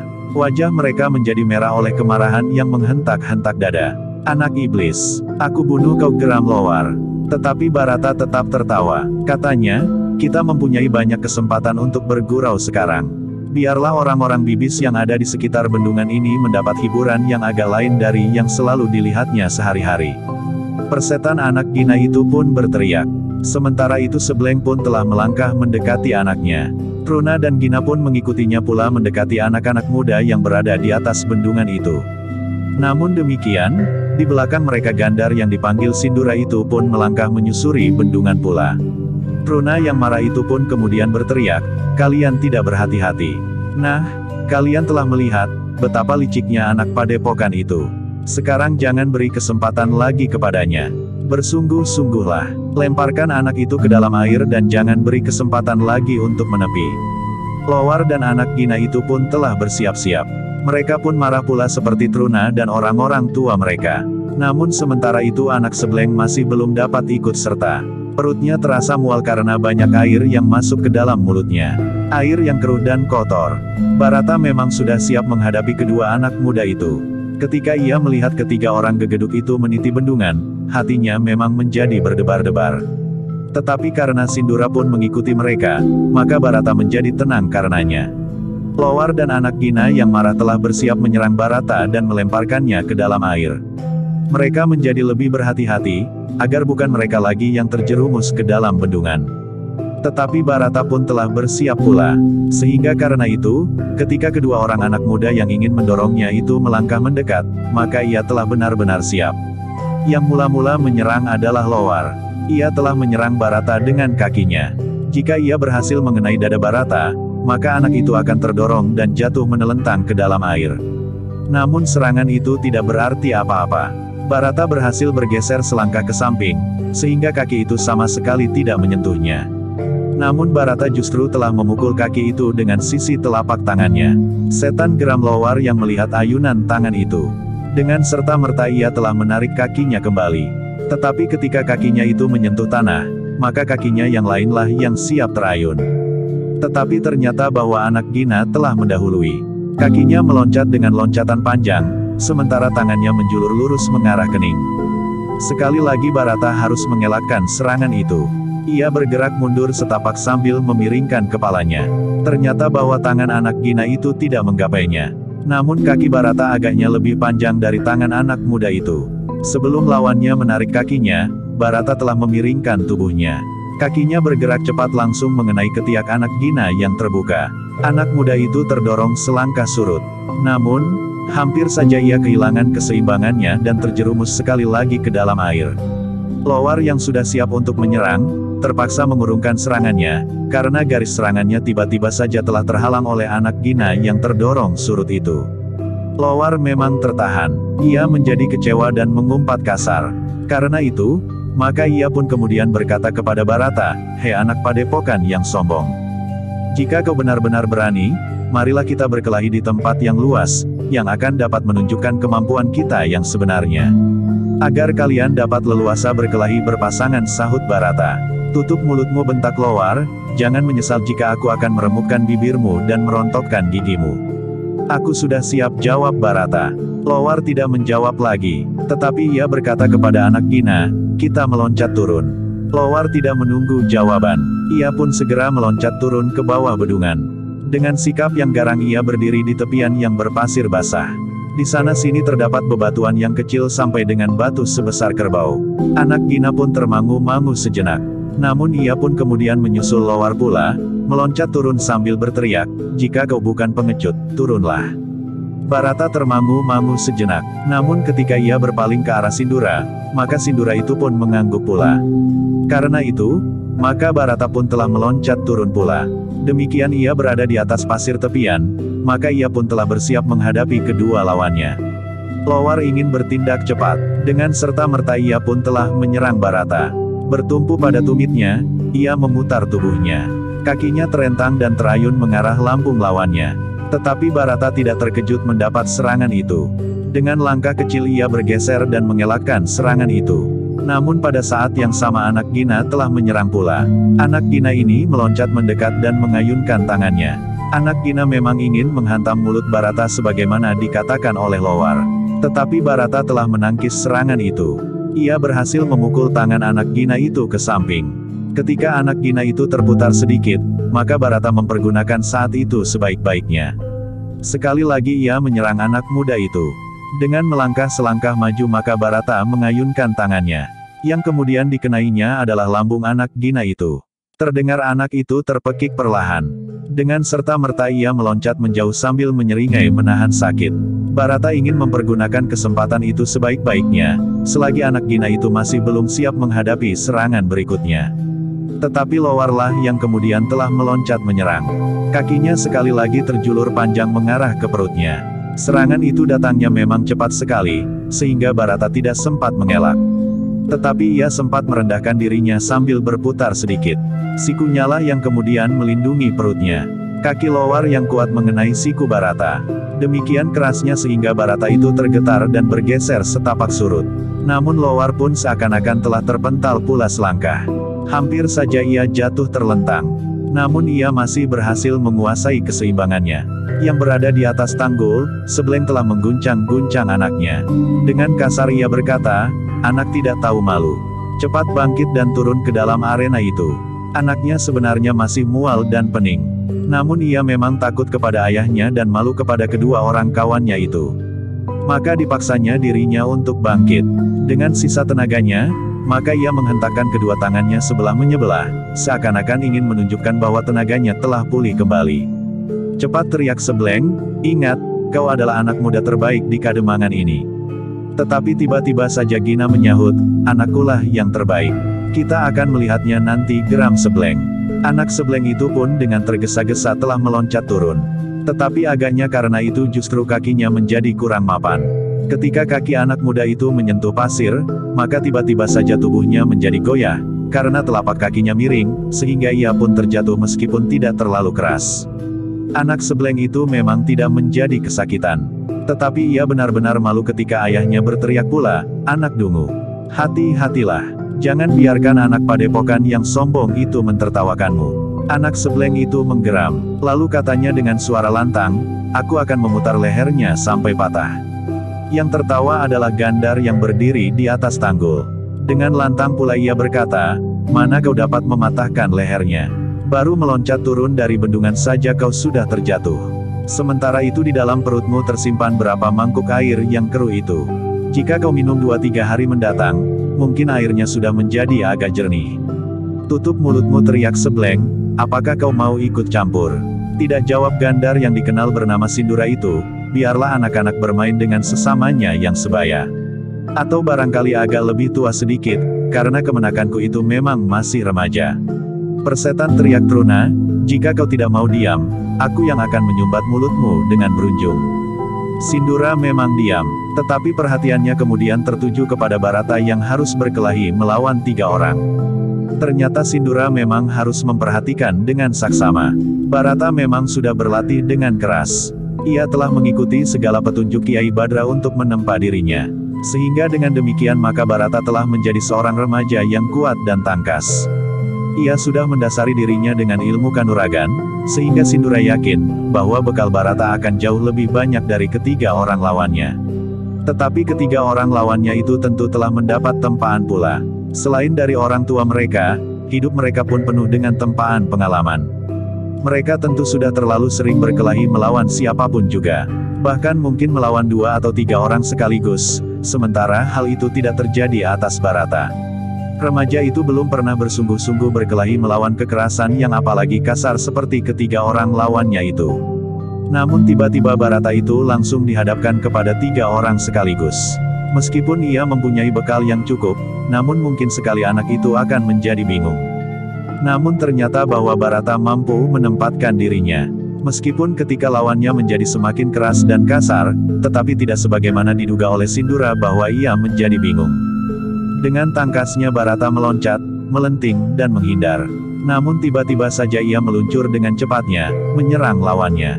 Tangannya yang kadang-kadang bersilang di dada, kuncup melekat tubuhnya, namun kadang-kadang mengembang seperti sayap elang yang menukik menyambar mangsanya. Ternyata bahwa Barata sama sekali tidak mengecewakan. Dalam usianya yang masih remaja itu, ia sudah menunjukkan kemantapan gerak dan kecepatan mengambil sikap. Ia tidak menjadi bingung karena serangan yang datang bersamaan.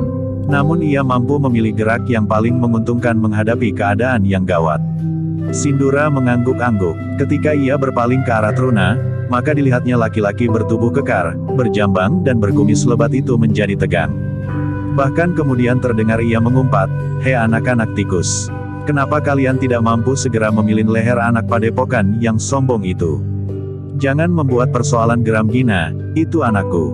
Dan aku bukan tikus. Kau kira jambangmu itu membuat aku takut?" Persetan geram Truna, "Kita harus berbuat sesuatu." Ketika Gina kembali memperhatikan perkelahian itu, maka ia melihat Lowarlah yang terlempar jatuh. Untunglah ia jatuh di atas pasir dan tidak membentur batu. Namun ketika Lowar sempat bangkit, maka anak Gina dan anak Sebleng itu pun yang terbanting di atas pasir. Demikian kerasnya, sehingga anak Sebleng yang di dalam perutnya itu tersimpan air keruh rasa-rasanya tidak sanggup lagi untuk bangkit. Sejenak suasana menjadi tegang. Barata berdiri di atas pasir yang basah dengan kaki renggang. Ketiga orang lawannya berdiri mengelilinginya. Anak Sebleng yang betapapun sakit tubuhnya namun ia pun telah memaksa diri untuk berdiri pula sebagaimana kedua orang kawannya. Namun demikian, anak-anak muda itu sudah merasa bahwa mereka tidak akan mampu melawan Barata yang masih remaja itu. Semakin lama rasa-rasanya Barata itu menjadi semakin cepat bergerak dan semakin kuat pula. Apakah anak ini mempunyai ilmu iblis? Bertanya anak-anak muda itu di dalam hatinya. Namun apapun yang mereka hadapi, adalah satu kenyataan bahwa mereka mengalami kesulitan untuk mengatasinya. Untuk beberapa saat anak-anak muda itu masih berdiri tegak di atas pasir. Mereka nampaknya memang saling menunggu. Namun dalam keadaan yang jauh berbeda. Barata masih nampak segar dan cerah, sedangkan ketiga orang lawannya sudah mulai menjadi kepayahan dan di beberapa bagian tubuhnya terasa sangat sakit. Lowar merasa punggungnya bagaikan retak, sedangkan anak Gina yang beberapa kali terbanting, tulang-tulangnya bagaikan saling terlepas dari sendinya. Yang lebih parah lagi adalah anak Sebleng. Agaknya baginya sudah tidak ada kesempatan lagi. Hanya karena perasaan malu kepada kedua awannya sajalah maka ia masih sanggup berdiri di atas pasir tepian. "Marilah," berkata Barata, "permainan kita belum selesai.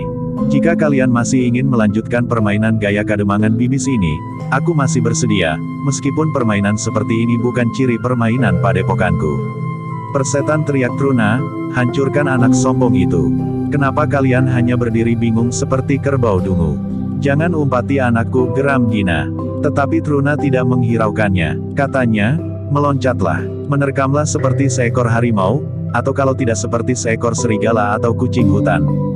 Atau barangkali seperti kadal buntung." Ketiga anak muda itu masih tetap termangu-mangu. Tetapi mereka tidak segera menyerang. Mereka masih berusaha untuk mengatur pernafasan dan berusaha mengurangi rasa sakit. Truna nampaknya tidak sabar lagi. Sekali lagi ia berteriak, apakah kalian memang membiarkan anak padepokan itu menjadi semakin sombong dan besar kepala? Gina lah yang tiba-tiba saja tertawa sambil berkata, kalian menjadi ketakutan hei. Baiklah, kita akan jujur menghadapi kenyataan ini. Kalian bertiga sudah kalah. Tetapi anakku masih lebih baik keadaannya daripada anak sebleng yang katanya anak muda terbaik di Kademangan ini. Tutup mulutmu Gina, teriak Truna. Tetapi Gina berkata terus, kenapa kita harus menyembunyikan kenyataan? Anak-anak kita sudah kalah. Tetapi aku tidak senang dengan kekalahan itu. Karena itu, aku akan memukuli anak yang sombong itu. Aku tidak peduli, apakah pantas atau tidak pantas. Pokoknya akan ingin memukulinya sekarang. Gina sudah bersiap-siap untuk meloncat turun. Tetapi tiba-tiba langkahnya tertahan ketika ia mendengar Sindura bertanya, Kisanak, apakah kau mau ikut campur? Apa yang kau tanyakan? Ikut campur? Terserahlah apa namanya. Seperti sudah aku katakan, pokoknya aku tidak senang dengan kekalahan yang dialami oleh anak-anak kita. Karena itu aku akan memukuli kemanakanmu itu, jawab Gina. Baiklah, berkata Sindura, aku pakai caramu. Aku juga akan memukulimu. Aku tidak senang kau mencampuri persoalan anak-anak. Karena itu maka aku akan memukulimu. Menceburkan kau ke bendungan dan apa saja sesuka hatiku. Persetan, geram Gina, kau tahu siapa aku hei? Tidak, aku baru melihatmu sekarang ini. Meskipun aku telah menyatakan diri menjadi keluarga bibis, tetapi memang masih banyak yang belum sempat aku lihat, jawab Sindura. Pantas, berkata Gina selanjutnya, jika kau sudah mengenal aku maka kau tentu tidak akan berkata begitu. Kenapa? Bertanya Sindura. Kau tentu mengenal, bahwa aku adalah seorang gegeduk di Kademangan ini, jawab Gina. Siapa yang berani menghina aku, maka tebusannya mahal sekali. Ada dua macam tebusan yang dapat aku tuntut daripadanya. Membayar uang yang besar jumlahnya, atau aku pukuli setengah mati. Apakah kau berhak berbuat demikian? Bertanya Sindura. Kenapa tidak? Justru Gina berganti bertanya, menuntut uang tebusan itu. Sindura masih bertanya lagi, aku tidak peduli, berhak atau tidak berhak. Tidak seorang pun dapat menentang kehendakku, geramnya. Jika demikian aku pun akan menirukanmu. Aku tuntut kau memberi ganti rugi kepadaku karena kau akan memukuli anakku. 100 keping atau aku pukuli kau 100 kali, berkata Sindura. Oh, orang ini agaknya memang orang gila, berkata Gina sambil melangkah mendekati Sindura. Namun Sindura itu pun berkata, lihat, bahwa ketiga anak muda yang paling diandalkan di sini sudah dikalahkan oleh kemenakanku. Apa katamu? Ketiganya sudah tidak berani menyerang lagi. Persetan, geram Gina. Namun tiba-tiba Sindura berkata, Barata, yakinkan kepada dirimu sendiri, bahwa lawan-lawanmu telah kau kalahkan. Baik Paman, jawab Barata. Ia pun kemudian mempersiapkan dirinya kembali. Sementara itu ketiga lawannya pun terkejut pula mendengar teriakan Sindura. Apalagi ketika mereka melihat Barata telah siap untuk menyerang. Langkah Gina memang terhenti. Perhatiannya kemudian tertuju kepada ketiga orang anak muda di bawah bendungan. Seorang di antara anak-anak muda itu adalah anaknya. Bersiaplah, berkata Barata kemudian, kita akan sampai pada puncak permainan kita. Kita akan menentukan siapakah yang unggul dalam permainan ini, aku atau kalian bertiga. Siapa yang menang berhak untuk melemparkan lawannya ke bendungan. Jika ada di antara kalian yang tidak mampu berenang, itu adalah salah kalian sendiri. Ketiga anak muda yang sudah dalam keadaan yang payah itu terpaksa mempersiapkan diri mereka. Bagaimanapun juga, selama mereka masih dapat melawan, maka mereka tidak akan membiarkan diri mereka menjadi sasaran yang tidak berusaha untuk melindungi dirinya sama sekali. Sejenak kemudian ternyata bahwa Barata memang sudah bersiap untuk menyerang. Dengan demikian maka ketiga lawannya pun telah bersiap pula untuk melindungi diri. Barata memang benar-benar telah menyerang. Yang mula-mula diserangnya adalah Lowar. Dengan susah payah Lowar berusaha untuk menghindari serangan itu. Sementara itu anak Gina dan anak sebleng telah bergerak serentak untuk menarik perhatian Barata, agar ia tidak memburu Lowar dan menyerangnya sampai mati. Tetapi gerak mereka terasa terlalu lamban. Ketika keduanya menyerang, maka Barata dengan mudah mengelakkan dirinya. Namun kemudian ia pun meloncat sambil mengayunkan kakinya. 2 kali kakinya terayun. Anak Gina dan anak sebleng itu telah terlempar jatuh. Anak Gina masih mencoba untuk bangkit. Tetapi anak sebleng masih saja terbaring di atas pasir. Anak yang kesakitan itu mengeluh sambil menggeliat. Ia memang berusaha untuk bangkit. Tetapi sisa tenaganya tidak lagi mampu mengangkatnya. Adalah di luar dugaan bahwa Gina tiba-tiba saja berteriak, "Nah, bukankah anakku lebih baik dari anakmu, Sebleng?" Persetan geram Sebleng, "Tetapi jika kau ingin merombak wajahmu, mari kita mencoba di sini.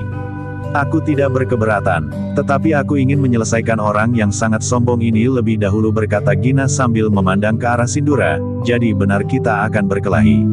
"Aku tidak akan berkelahi. Aku hanya mempunyai sebuah keinginan, yaitu memukulimu. Kau tidak usah bertanya sebabnya apa. Aku hanya ingin, karena kau tidak membayar uang yang aku minta karena kau telah menghina aku." Gina memang tidak sabar lagi. Namun ia masih juga berpaling. Ia melihat anaknya berdiri gemetar. Namun perlahan-lahan tetapi pasti, lawan Barata satu demi satu telah jatuh terbaring di tepian berpasir kali lorok. "Baik," berkata Gina, "anakku memang kalah. Aku akan memukuli kemanakanmu itu. Tetapi karena kau mencoba menghalangi, maka kau akan aku selesaikan lebih dahulu. Mungkin kau akan mengalami goncangan jiwa yang jauh lebih parah dari kemanakanmu itu." Sindura tidak menjawab, tetapi ia pun telah mempersiapkan dirinya menghadapi gegeduk itu. Sebagaimana kebiasaannya, Sindura tidak pernah merendahkan orang lain. Apalagi terhadap orang yang sudah disebut gegeduk. Truna yang marah melihat kekalahan anak-anak muda itu, ternyata sempat memperhatikan apa yang akan dilakukan oleh Gina. Sementara Sebleng telah meloncat turun dan melangkah mendekati anaknya yang hampir pingsan. "Anak setan," geram Sebleng, "kau sakiti anakku, hei." Barata memandang Sebleng itu dengan tajamnya. Agaknya para gegeduk itu memang terbiasa berbuat sekehendak hati mereka tanpa dihalangi. Sekilas ia melihat Sindura yang harus menghadapi Gina. Karena itu, Barata merasa bahwa ia harus menghadapi Sebleng jika orang itu menuntut kekalahan anaknya. Sementara itu Truna masih berdiri di tempatnya.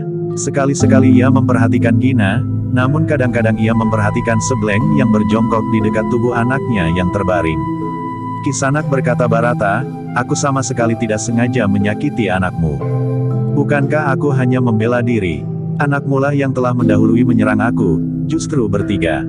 Apakah dalam keadaan yang demikian itu aku harus berdiam diri? Apakah aku akan membiarkan kepalaku dipukuli tanpa membalas?" Persetan geram Sebleng, "Aku wajib menuntut balas. Aku adalah seorang ayah. Salah atau benar, anak muda itu adalah anakku." Tetapi yang kemudian terdengar adalah teriakan Gina, "Sebleng! Sudah aku katakan, aku akan memukuli anak itu, karena ia telah mengalahkan anakku. Jangan kau ganggu. Biarlah ia menyaksikan lebih dahulu pamannya yang sombong ini aku lemparkan ke dalam air. Baru aku akan memukulinya sampai pingsan." Sebleng memang berpaling. Tetapi ia sama sekali tidak menghiraukan kata-kata Gina. Yang kemudian bergerak adalah Truna. Katanya, "Biarlah Sebleng mengurusi anak itu. Marilah pamannya ini kita beri sedikit pelajaran." "Tetapi anak itu," desis Gina. "Biarkan," jawab Truna. Gina termangu-mangu. Namun Truna justru telah berdiri di sebelahnya sambil berkata, "Jadi kau mencampuri persoalan ini, Kisanak? Pertanyaan yang aneh. Bukankah kau yang membuat persoalan yang kau tujukan kepada orang-orang Padepokan?" "Nah, orang-orang Padepokan itu termasuk aku." "Baiklah," berkata Gina, "aku akan berterus terang. Pokoknya semua orang Padepokan harus dipukuli dan diusir dari Padepokan itu dengan kekerasan." Sindura pun menjawab, "Sekarang kesempatan bagi kita untuk menentukan. Kau berdua memukuli aku atau aku akan memukuli kau berdua. Sementara itu, kemanakanku yang remaja itu akan memukuli Sebleng sampai pingsan pula." Sindura yang sempat menengok kepada Barata, melihat bahwa anak itu siap melawan Sebleng. Karena itu, maka Sindura itu pun justru berkata, "Barata, cobalah melayaninya. Aku akan meyakinkan dua orang gegeduk ini, bahwa mereka tidak akan dapat memaksakan kehendaknya kepada orang-orang Padepokan." Barata mengangguk kecil. Katanya, "Aku akan mencobanya, Paman." "Bagus," sahut Sindura, "jika kau mengalami kesulitan, maka aku akan melibatkan diri pula." "Kau ternyata lebih sombong dari anak itu," geram Truna. "Kau kira kau tidak akan terlempar ke dalam bendungan itu?"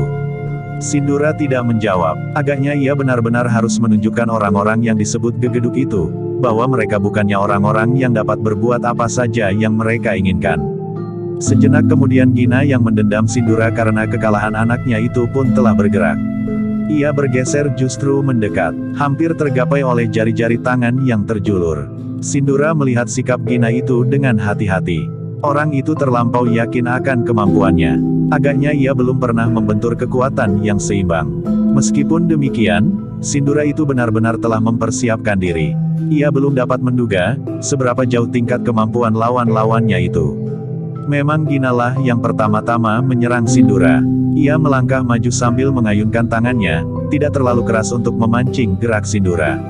Namun ketika Shindura bergeser menghindar, tiba-tiba dengan kecepatan yang tidak terduga, Gina telah menyerang dengan kakinya. Demikian kerasnya sehingga sambaran anginnya terasa di tubuh Shindura yang dengan terkejut meloncat surut. Hampir saja dadanya pecah geram Gina. Luar biasa desis Shindura, kecepatan gerak yang dipadu dengan kekuatan yang sangat besar. Gina tidak menjawab, ia melangkah lagi mendekat seperti sikapnya semula. Namun ia mulai menyerang dengan kakinya. Perlahan dan tidak berbahaya sama sekali. Shindura memperhitungkan gerak lawannya. Ia menduga bahwa lawannya tidak akan mempergunakan cara yang sama untuk mencuri kesempatan. Meskipun demikian Shindura tetap waspada menghadapi kecepatan gerak lawannya itu. Namun ternyata perhitungan Shindura keliru. Ketika Shindura menghindari serangan kaki yang lemah itu, tiba-tiba saja Gina meloncat mendekat. Tangannya yang mengepal terjulur lurus ke arah dada. "Mati kau!" teriak Gina. Shindura sekali lagi terkejut. Bukan karena pukulan kita, tetapi justru karena Gina mengulangi caranya untuk mengejutkan lawan. Tetapi ketika Gina mengulanginya sekali lagi, maka Shindura berkata di dalam hati, orang ini memiliki kekuatan yang besar, tetapi agaknya orang ini memang dungu. Jika cara itu diulang-ulanginya, maka lawannya akan dapat membaca apa yang akan dilakukannya. Tetapi dapat terjadi, bahwa ia sengaja melakukannya, agar jika ia merubah cara itu, lawannya akan benar-benar terkejut. Karena itu, maka Shindura tetap selalu berhati-hati. Ia tidak mau terkecoh oleh cara-cara yang kurang sesuai dengan pengenalannya dan perhitungannya. Namun ternyata bahwa Gina tidak sekedar memancingnya. Ia memang terlalu dungu bagi Shindura yang memiliki ilmu yang tinggi. Karena itu, maka bagi Shindura, Gina akan dengan mudah dapat diselesaikan. Tetapi Shindura tidak melakukannya. Ia memang mengulur waktu. Apalagi ketika kemudian Truna juga melibatkan dirinya. Dengan sengaja Shindura memberikan kesempatan kepada kedua lawannya untuk menyerangnya, bahkan menyentuh tubuhnya. Ki Demang, Ki Jagabaya dan para bebahu menjadi tegang menyaksikan peristiwa yang terjadi itu. Ki Demang yang kemudian justru berkeringat sebagaimana mereka yang bertempur, memang berharap-harap cemas. Ia tahu bahwa orang-orang yang berada di padepokan itu adalah orang-orang dari sebuah perguruan yang memisahkan diri. Karena itu, ia berharap bahwa orang-orang padepokan itu akan dapat sedikit memberi peringatan kewadagan kepada ketiga orang gegeduk itu. Meskipun demikian Ki Demang pun menjadi cemas, bahwa justru yang terjadi adalah sebaliknya. Jika orang-orang padepokan itu tidak dapat mengatasi kemampuan ketiga gegeduk itu, maka nasib orang-orang padepokan itu akan menjadi sangat buruk. Mereka akan diusir dari padepokan. Hasil jeripayah mereka yang sudah berwujud tanah garapan akan dirampas oleh ketiga orang gegeduk itu meskipun mereka mempergunakan istilah dikembalikan kepada Kademangan Bibis. Kegelisahan itu menjadi semakin tajam ketika ia melihat beberapa kali Shindura dapat disentuh oleh kedua orang lawannya. Sementara itu Shindura sama sekali tidak berhasil membalasnya. Sebenarnya lah Shindura memang memberi kesempatan kepada kedua orang itu untuk berkelahi melawannya. Ia memang ingin melihat Barata bertempur melawan Sebleng. Dengan demikian, maka ia akan dapat mengamati tingkat kemampuan Barata yang sebenarnya. Bukan sekedar dalam latihan-latihan. Dengan bertempur melawan lawan yang sebenarnya maka Barata harus benar-benar mempergunakan ilmunya. Dalam pada itu, di bawah bendungan, di tepian berpasir Barata memang berhadapan dengan Sebleng yang marah karena anaknya mengalami cedera. Bukan saja di perutnya tersimpan air keruh dari bendungan, tetapi tulang punggungnya bagaikan patah dan sendi-sendinya terlepas. Barata yang remaja itu harus berusaha untuk mampu mengimbangi kemarahan Sebleng yang memiliki pengalaman yang luas di dunia kekerasan. Namun Barata telah dibekali dengan ilmu yang dipelajarinya dengan tekun. Latihan-latihan yang berat serta kemauan yang keras. Karena itu, meskipun Sebleng telah dianggap sebagai gegeduk di Kademangan Bibis, namun menghadapi seorang anak laki-laki remaja, ia mengalami kesulitan. Ternyata bahwa Barata mampu bergerak dengan cepat. Justru karena ia harus berhadapan dengan seorang yang dianggapnya gegeduk, maka ia harus berhati-hati. Sejak semula Barata telah melengkapi tata geraknya dengan segenap ilmu yang telah dimilikinya. Sebleng yang merasa dirinya tidak terkalahkan di Bibis merasa terkejut menghadapi anak laki-laki remaja itu. Ternyata anak itu sulit sekali untuk disentuh. Anak itu mampu meloncat-loncat secepat kijang bermain di rerumputan. Bahkan justru anak itulah yang telah lebih dahulu mengenai tubuh Sebleng. Sebleng mengumpat kasar ketika lambungnya merasa sakit. Meskipun kaki yang mengenainya adalah kaki anak laki-laki yang masih remaja, namun dilambari dengan ilmu yang mulai kapan, maka sentuhan kaki itu benar-benar terasa sakit. Karena itu kemarahan Sebleng pun semakin lama menjadi semakin meningkat. Rasa-rasanya ia ingin segera menerkam anak itu dan meremasnya menjadi debu. Tetapi ternyata segala usahanya sia-sia. Jika ia meloncat dengan tangan terkembang, maka Barata melenting lebih cepat ke samping. Bahkan tiba-tiba kakinya telah terjulur menghantam tangan Sebleng. Sebleng hanya dapat mengumpat, karena Barata pun segera meloncat menjauh.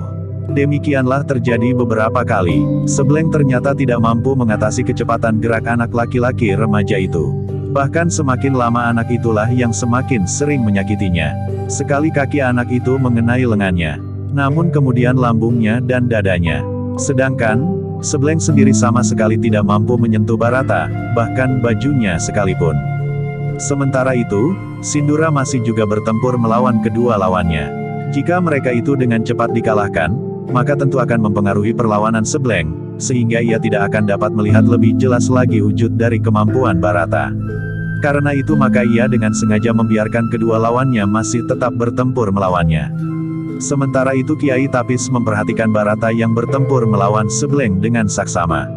Ia melihat, bagaimana anak itu mengeterapkan ilmu yang diterimanya dalam benturan kekerasan yang sebenarnya. Meskipun masih banyak yang perlu dibenahi, namun ternyata bahwa Barata telah dapat menguasai unsur-unsur ilmu yang diterimanya dengan baik. Tetapi karena ia sangat kekurangan pengalaman maka kadang-kadang ia kehilangan kesempatan yang seharusnya dapat dimanfaatkannya dengan baik. Namun Kiai Tapis dapat berbangga hati karena Barata nampaknya cukup terampil dan mapan mengeterapkan sebagian dari bahan yang harus dipelajarinya kelak. Namun yang telah diterimanya dapat dipergunakan sebagaimana seharusnya. Tetapi lebih dari itu, Barata agaknya selalu mendengarkan petunjuknya, bahwa ia tidak boleh mengeterapkan ilmunya semena-mena.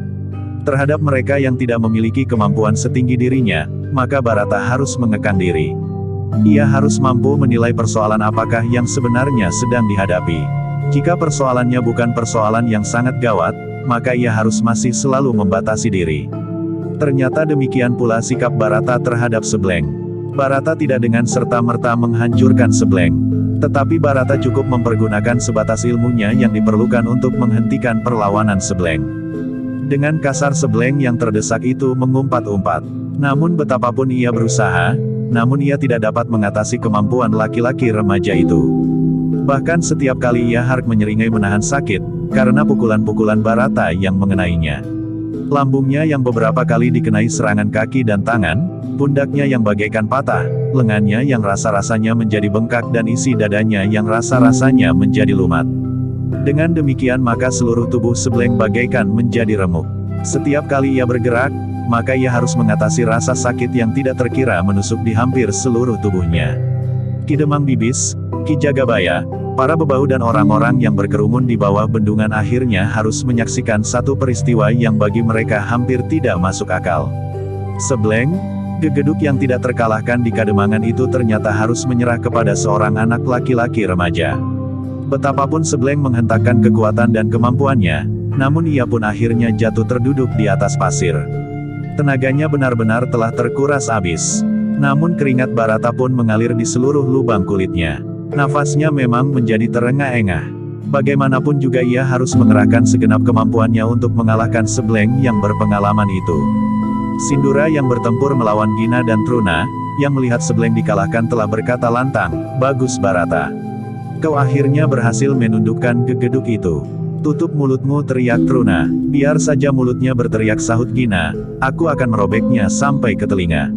Tetapi Sindura yang telah melihat seluruh perkembangan pertempuran di bawah bendungan itu pun merasa bahwa ia pun harus segera mengakhiri pertempuran. Bagi Sindura sama sekali tidak ada kesulitan untuk menghentikan perlawanan kedua gegeduk itu. Karena itu, maka ia pun berkata, "Kisanak, kemanakanku telah selesai. Seorang di antara kawanmu sesama gegeduk telah dikalahkan oleh kanak-kanak. Nah, Jika demikian maka kalian pun akan dapat dengan mudah aku kalahkan. Karena itu, sebelum hal itu terjadi, maka lebih baik kalian meninggalkan aku sebelum aku mengambil keputusan untuk benar-benar mengalahkan kalian. Persetan geram Truna, tetapi Sindura memang tidak membuang banyak waktu. Ketika keduanya jelas tidak mau menyingkir dari arena, maka Sindura pun mulai bergerak dilambari dengan tenaga cadangannya. Tidak ada sepenginang, maka kedua orang gegeduk itu telah terlempar ke dalam air. Untunglah keduanya memiliki kemampuan berenang. Betapapun tubuh mereka menjadi sangat lemah dan kesakitan, namun mereka pun telah berusaha untuk berenang menepi. Tetapi ketika mereka mencapai bendungan dan menggapai dengan tangannya, tenaganya terasa sangat lemah untuk dapat mengangkat tubuhnya dari dalam air. Akhirnya Sindura jugalah yang telah menolong mereka berdua. Ditariknya kedua orang itu naik ke bendungan. Betapa lemahnya kedua orang itu, sehingga ketika mereka sudah ada di bendungan, mereka masih belum mampu berdiri tegak. Kau curang Gina masih dapat berteriak, kau tentu mempergunakan ilmu sihir. Sindura tertawa, katanya, aku belum pernah mempelajari ilmu sihir. Aku tidak mampu melakukannya. Yang terjadi adalah ilmu kanuragan yang sewajarnya.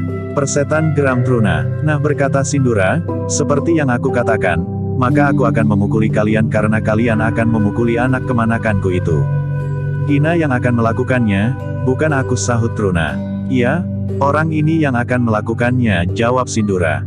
Tetapi bukankah belum terjadi? Bertanya Gina, meskipun demikian sudah terbersit di hatimu keinginan itu. Jika kau mampu mengalahkan aku, maka hal itu tentu sudah kau lakukan. Tetapi belum terjadi. Gina jadi memelas. Sindura tersenyum. Sambil menarik nafas dalam-dalam ia pun berkata, nah, jika demikian kalian bertiga dan anak-anak muda yang kau bawa itu harus pergi dari tempat ini. Biarlah kami menghabiskan saat-saat kegembiraan kami karena bendungan ini sudah dapat menaikkan air bagi beberapa pedukuhan di Kademangan Bibis. Berilah kesempatan kepada orang-orang Bibis untuk mengucap syukur atas kesempatan itu. Truna dan Gina tidak menjawab. Namun dengan sisa tenaganya keduanya pun bangkit berdiri. Cepat, sebelum aku berubah pendirian. Atau barangkali kalian ingin kami bawa ke padepokan? Bertanya Sindura. Tidak, jawab Gina. Keduanya pun kemudian dengan hati-hati melangkah ke tanggul sungai. Mereka tidak dapat meloncat turun dari bendungan karena mereka memang sudah lemah. Karena itu, keduanya telah menuruni tangga di ujung bendungan dengan hati-hati. Beberapa saat kemudian, dengan diiringi pandangan mata orang-orang Bibis yang ada di bendungan itu, ketiga orang gegeduk dan 3 orang anak muda yang memiliki kelebihan di Bibis itu, meninggalkan bendungan dengan kepala tunduk. Ternyata mereka tidak berhasil memaksakan kehendak mereka seperti yang pernah terjadi sebelumnya. Orang-orang padepokan itu tidak dapat dituduhkannya dengan kekerasan. Sepeninggal ketiga orang itu, maka rasa-rasanya di bendungan itu menjadi tenang. Orang-orang Bibis tidak lagi merasa ketakutan bahwa ketiga orang itu akan berbuat aneh-aneh lagi. Bahkan sebagian dari mereka beranggapan bahwa bukan saja saat itu, tetapi di hari-hari mendatang, para gegeduk masih harus menghitung-hitung jika mereka ingin berbuat sesuatu. Apalagi orang-orang padepokan itu telah menyatakan diri menjadi bagian dari keluarga Kademangan Bibis. Dalam pada itu, upacara yang pokok dari pernyataan syukur dan kegembiraan orang-orang Bibis itu memang telah selesai. Karena itu, maka Ki Demang pun berniat untuk segera menutup pertemuan itu. Berulang kali Ki Demang menyatakan terima kasihnya kepada para penghuni padepokan yang dipimpin oleh Kiai Tapis itu. Bahkan juga kepada penghuni padepokan yang berasal dari Bibis sendiri, karena anak-anak muda itu pun masih tetap ikut bekerja keras bagi kademangannya. Sejenak kemudian, maka pertemuan itu pun telah selesai. Kiai Tapis, Sindura dan Barata pun kembali ke padepokannya. Anak-anak muda Bibis yang menjadi penghuni padepokan itu masih tinggal, karena mereka masih ingin bermain-main dengan kawan-kawan. Ketika Kiai Tapis, Sindura dan Barata sampai ke padepokan, maka mereka masih sempat membicarakan apa yang telah terjadi. Bahkan Sambi Wulung dan Jati Wulung pun telah ikut pula mendengarkannya. Namun yang kemudian menjadi pokok pembicaraan adalah ilmu yang telah dipergunakan oleh Barata untuk melawan Sebleng. Baik Kiai Tapis maupun Sindura telah memberikan banyak bahan-bahan pertimbangan kepada Barata. Mereka dapat menunjukkan kelemahan-kelemahan Barata. Tetapi mereka pun dapat menunjukkan kekuatan-kekuatan Barata. Marilah, kita ke sanggar, berkata Sindura. Kau sempat memperhatikan perkelahian itu? Bertanya Barata, bukankah kau sendiri sedang berkelahi melawan kedua orang gegeduk itu? Keduanya tidak memerlukan pemusatan nalar budi. Aku sempat memperhatikan unsur-unsur gerak yang kau pergunakan, jawab Sindura. Demikianlah maka Sindura, Barata dan bahkan Kiai Tapis, Sambi Wulung dan Jati Wulung telah ikut pula masuk ke dalam sanggar. Dengan jelas Gandar menunjukkan beberapa kesalahan yang telah dilakukan Barata. Untunglah bahwa lawanmu bukan orang yang mampu melihat keseluruhan suasana dalam perkelahian itu, sehingga ia tidak melihat kesempatan-kesempatan yang sebenarnya kau berikan kepadanya karena kesalahanmu, berkata Gandar. Risang mengangguk-angguk, ia mengerti maksud Gandar itu. Karena itu, maka bersama Gandar keduanya mulai mencoba kemungkinan-kemungkinan lain yang sebaiknya dipergunakan oleh Risang dalam kesempatan seperti yang baru saja terjadi itu. Risang memperhatikan semua petunjuk itu dengan tekun. Ia pun kemudian dengan bersungguh-sungguh telah melatih diri melakukan sebagaimana diberitahukan oleh Gandar, dan bahkan juga oleh Kiai Badra yang sempat menyaksikan perkelahiannya itu lebih banyak dari Gandar.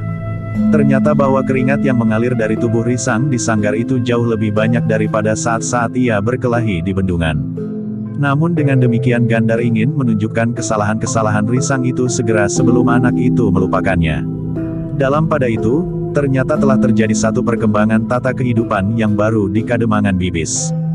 Beberapa pedukuhan yang mendapat air lagi dari Kali Lorok itu merasa dibebani oleh kewajiban untuk mempergunakan air itu sebaik-baiknya. Mereka merasa tidak seharusnya menyia-nyiakan kerja yang telah mereka lakukan di bendungan. Namun di sisi lain telah terjadi pula perubahan. 3 orang gegeduk yang selalu berbuat menurut kepentingan mereka sendiri dan mengagungkan kelebihan mereka, harus merubah cara hidup mereka. Dengan kekalahan mereka, terutama Sebleng yang dikalahkan oleh seorang anak laki-laki remaja, membuatnya sangat berprihatin, bahkan mendendam. Namun Sebleng pun sadar, bahwa ia tidak dapat berbuat apa-apa terhadap orang-orang padepokan itu. Pruna pun merasa dihinakan pula oleh Sindura. Tetapi seperti Sebleng, maka ia tidak dapat berbuat apa-apa. Baginya orang-orang padepokan itu ternyata terlalu kuat. Yang agak berbeda sikapnya dari keduanya adalah Gina. Ia mengakui kekalahannya sepenuhnya. Bahkan kepada anak laki-lakinya ia berkata, kau tidak boleh menjadi sakit hati. Kau harus mengaku dengan jujur bahwa kau kalah. Aku pun kalah. Anak laki-lakinya mengangguk-angguk. Sementara itu Gina justru berkata, aku akan pergi ke padepokan. Untuk apa? Bertanya anaknya. Aku ingin bersahabat dengan orang-orang padepokan itu. Kita harus minta maaf, berkata Gina, bahkan aku berpendapat, sebaiknya kau ikut bersama beberapa orang anak muda tinggal di padepokan itu. Tetapi kau harus jujur, kau tidak boleh mempunyai niat buruk. Anak laki-lakinya mengangguk-angguk. Katanya, terserah kepada ayah sajalah. Kau mau atau tidak? Bertanya ayahnya. Anak laki-lakinya mengangguk-angguk. Demikianlah, maka Gina dan anaknya telah pergi ke padepokan. Dengan sepenuh hati Gina menyatakan keinginannya untuk menyerahkan anaknya kepada Kiai Tapis agar diperkenankan tinggal di padepokan ini. Aku sudah berpesan kepadanya, agar ia bertindak jujur. Anak itu tidak boleh mempunyai niat buruk, berkata Gina. Kiai Tapis yang menerima kehadiran Gina itu mengangguk-angguk. Katanya, Kisanak, aku percaya kepadamu dan kepada anakmu. Tinggalkan anakmu di sini. Aku akan membawanya pulang. Ia perlu mempersiapkan diri. Tetapi biarlah pekan mendatang ia datang lagi. Berkata Gina. Baiklah Kisanak. Barangkali aku dapat menyebut namamu. Desis Kiai Tapis. Namaku sudah Kiai ketahui. Gina. Lengkapnya Gina Pada, jawab Gina. Dan anakku ini namanya Supado. Mirip dengan namaku. Kiai Tapis mengangguk-angguk. Katanya, terserah kepada Kisanak. Mana yang baik bagi Supado? Aku akan menerimanya dengan senang hati. Tetapi aku mohon Kiai dapat memberikan penjelasan kepada anak-anak muda yang telah lebih dahulu berada di padepokan ini, agar tidak terjadi salah paham. Berkata Gina Pada, serahkan hal itu kepada kami, berkata Kiai Tapis sambil tersenyum. Gina Pada itu pun mengangguk-angguk, tetapi rasa-rasanya hatinya menjadi terbuka. Ia melihat jalan yang lebih baik yang dapat dilalui oleh anaknya daripada sekedar membanggakan kelebihannya di antara anak-anak muda Bibis. Dengan demikian maka anaknya itu pun menjadi jauh dengan anak-anak muda sebayanya sebagaimana Lowar dan anak Sebleng. Ketika Gina Pada kemudian pulang ke padukuhan, maka di sepanjang jalan ia telah memberikan banyak petunjuk kepada anaknya, bahwa sebaiknya ia menilai kembali apa yang pernah dilakukannya dan melihat masa depan yang lebih baik. Anaknya mengangguk-angguk, meskipun sebagian dari pesan ayahnya itu masih belum sesuai di hatinya, tetapi anak itu memang mencoba untuk mengerti. Sementara itu, Peristiwa yang terjadi di bendungan memberikan peringatan kepada Kiai Tapis dan seisi padepokan kecil itu, bahwa persoalan-persoalan memang dapat saja timbul di kemudian hari. Truna dan Sebleng yang sakit hati akan dapat saja mengembangkan persoalan kecil itu. Mereka mempunyai kawan-kawan yang tinggal di Kademangan lain. Bahkan juga di Kademangan Ngadiraja. Juga di seberang Kali Lorok dan di tempat-tempat yang jauh. Kenapa persoalan-persoalan seperti itu datang juga mengganggu ketenangan kami, berkata Kiai Tapis. Kami mencari tempat yang sepi dan terpencil ini dengan niat untuk dapat dengan tenang menempa diri dan mempelajari berbagai macam ilmu. Namun datang juga persoalan yang tidak terduga. Jika persoalan ini berkembang dan merambat sampai ke telinga orang-orang yang kita singkiri, akibatnya akan menjadi gawat. Mudah-mudahan tidak sejauh itu, Kiai, jawab Sindura. Meskipun demikian kita memang harus berhati-hati. Kita harus menyiapkan Risang sebaik-baiknya sebelum ia kembali ke tanah perdikan Semboyan, berkata Kiai Tapis, agar ia tidak menjadi seorang pemimpin yang kosong seperti Ki Wiradana. Keberhasilan Ki Gede Semboyan membangun tanah perdikannya tidak dibarengi keberhasilannya membina anaknya. Baik di hidang kewadagan maupun di hidang kajiwan. Ya, Ki Gede sudah gagal membina anaknya, desis Gandar.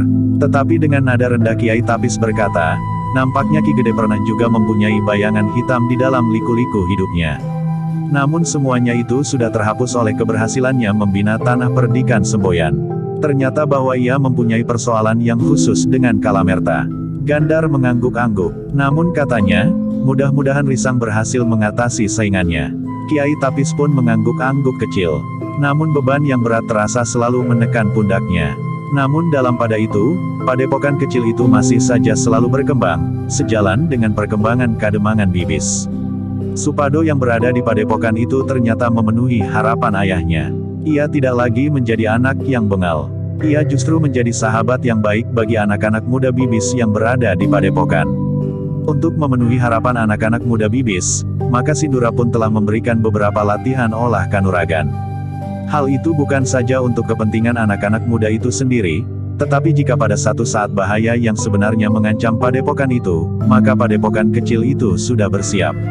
Bagaimanapun juga Gandar masih mencemaskan kemungkinan buruk yang dapat ditimbulkan oleh dendam yang membakar hati Warsi dan Ki Rangga Gupita. Meskipun waktu yang 10 tahun telah mengantarai peristiwa-peristiwa yang mendebarkan itu, namun dendam yang sudah berakar di hati tidak akan dapat terhapus. Demikian pula agaknya dengan Ki Rangga Gupita dan Warsi. Bahwa kemudian Ki Randu Keling telah ikut campur merupakan persoalan yang lebih tajam. Apalagi dengan kehadiran Ajar Paguhan. Meskipun belum ada kepastian tentang keterlibatan mereka langsung pada jalan hidup Warsi dan Ki Rangga Gupita, namun kemungkinan-kemungkinan buruk akan dapat terjadi. Memang waktu yang 10 tahun itu merupakan jarak yang panjang, bahkan sudah cukup lama untuk melupakan satu kejadian. Namun bukan dendam yang mengendap sampai ke dasar jantung. Bahkan Gandar menduga, dalam waktu 10 tahun itu, Warsi telah menempa diri, sehingga pada satu saat ia akan menantang lagi Iswari untuk berperang tanding. Meskipun mereka bukan lagi perempuan-perempuan muda, namun dalam dunia olah kanuragan, hal itu akan dapat terjadi. Namun Gandar tidak mencemaskan Iswari. Dalam waktu 10 tahun ia justru telah ditempa oleh Kiai dan Nyai Soka untuk memperdalam ilmu Jangat Kinatelon.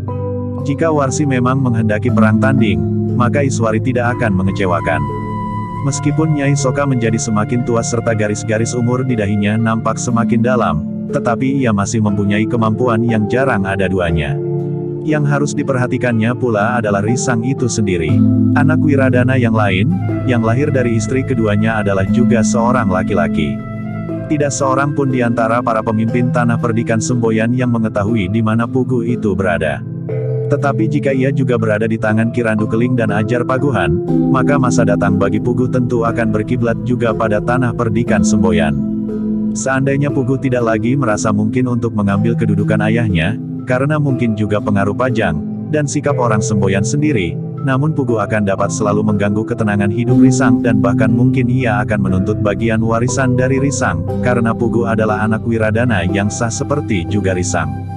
Bahkan mungkin pula terjadi, seperti sikap ibunya, Pugu akan menantang Risang untuk berperang tanding. Karena itu, maka kesimpulan yang diambil oleh Gandar adalah, Risang harus menjadi seorang anak muda yang memiliki ilmu yang tinggi. Pikiran itu sejalan dengan pikiran Kiai Badra. Namun ternyata bahwa Kiai Badra tidak semata-mata berkisar pada diri Risang sendiri.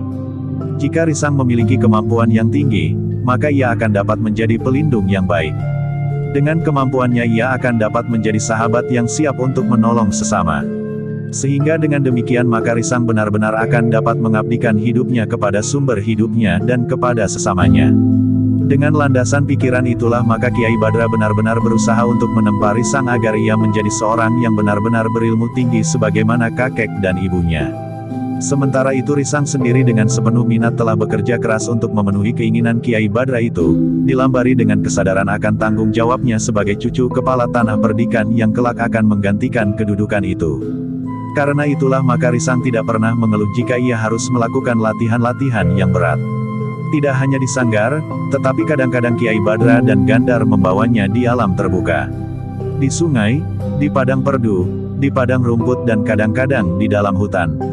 Atas bimbingan Kiai Badra, Gandar dan kadang-kadang juga Sambi Wulung dan Jati Wulung, maka Risang mengalami penempaan diri yang berat. Namun dalam usia remaja itu, Risang telah menunjukkan kelebihannya, kecerdasan nalar budinya dan ketajaman panggraitanya.